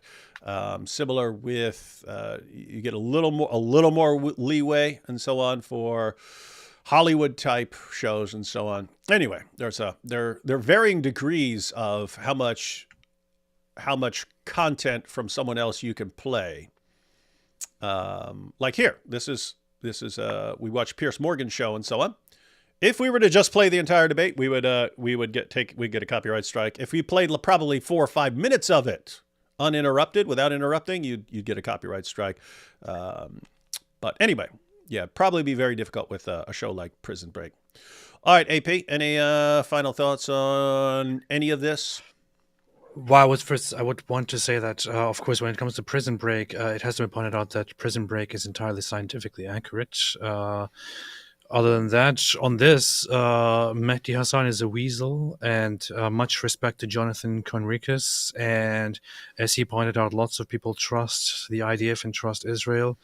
I initially intended to wear an IDF shirt for this live stream, but then I actually forgot it. Yep. However, about the I IDF. fully stand with the IDF and stand with Israel and hope Israel overcomes its barbaric enemies and brings stability foremost to Israel. I don't even care about the region, just to Israel, and to protect and protects its own citizens, because that's what matters. Nobody cares about what Mehdi Hassan thinks doesn't matter. And long live Israel. Two final here. Apostate Boohoo. That's AP's hero. What if brown people saw Jonathan Conricus here? Here they feel offended since he hates them. Be more considerate, Piers. That's right. That's Piers, true. you shouldn't allow anyone to say that stuff on your show. People might get their feelings hurt. Thanks for all you do, guys. Love you a lot. Stay safe. All right. Thanks, everyone, for joining us here. We will not be live on either one of our channels tomorrow because I will be live for a debate tomorrow night on Modern Day Debate. That's Modern Day Debate. James will be hosting a debate between me and a Muslim name. I don't know his channel's name. I don't know what his real name is, but his channel is called Central Dawah.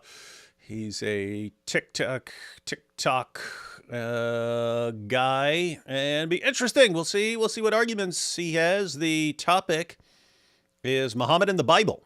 Muhammad and the Bible. So this is one of the arguments that goes back to the time of Muhammad. It's interesting because we've seen Muslims abandon several of their arguments in recent years, at least the Dawah guys. The argument from perfect preservation, they had to abandon that because we exposed it as lies. The argument from scientific miracles in the Quran, they've abandoned that because we exposed it for being a bunch of lies.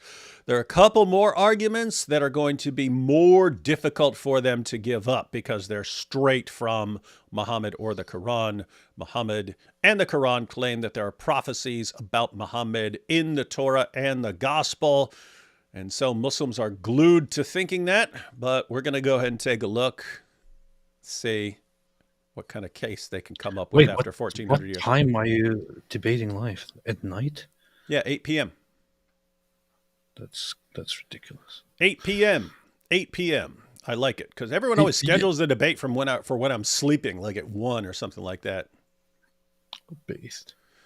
But now we've got a good U.S. debate at 8 o'clock p.m. So should be fun. I don't know. Maybe we'll hear some new arguments. Maybe we'll hear some classic arguments. Maybe we'll hear some new arguments. Do not know. But we'll see what happens. We'll see what happens. Fun times. Glad for the opportunity to explore this argument. Meanwhile, listen to the beautiful song, Yahya Sinwar is Dead. It will soon be on top of the charts, and you don't want to miss it. Yeah, everyone go to AP's channel, check out that song, and share that song everywhere. Because hearts will melt. Hearts will melt. It will melt hearts. A very, very heartfelt message. All right, guys. Catch you all tomorrow for the debate.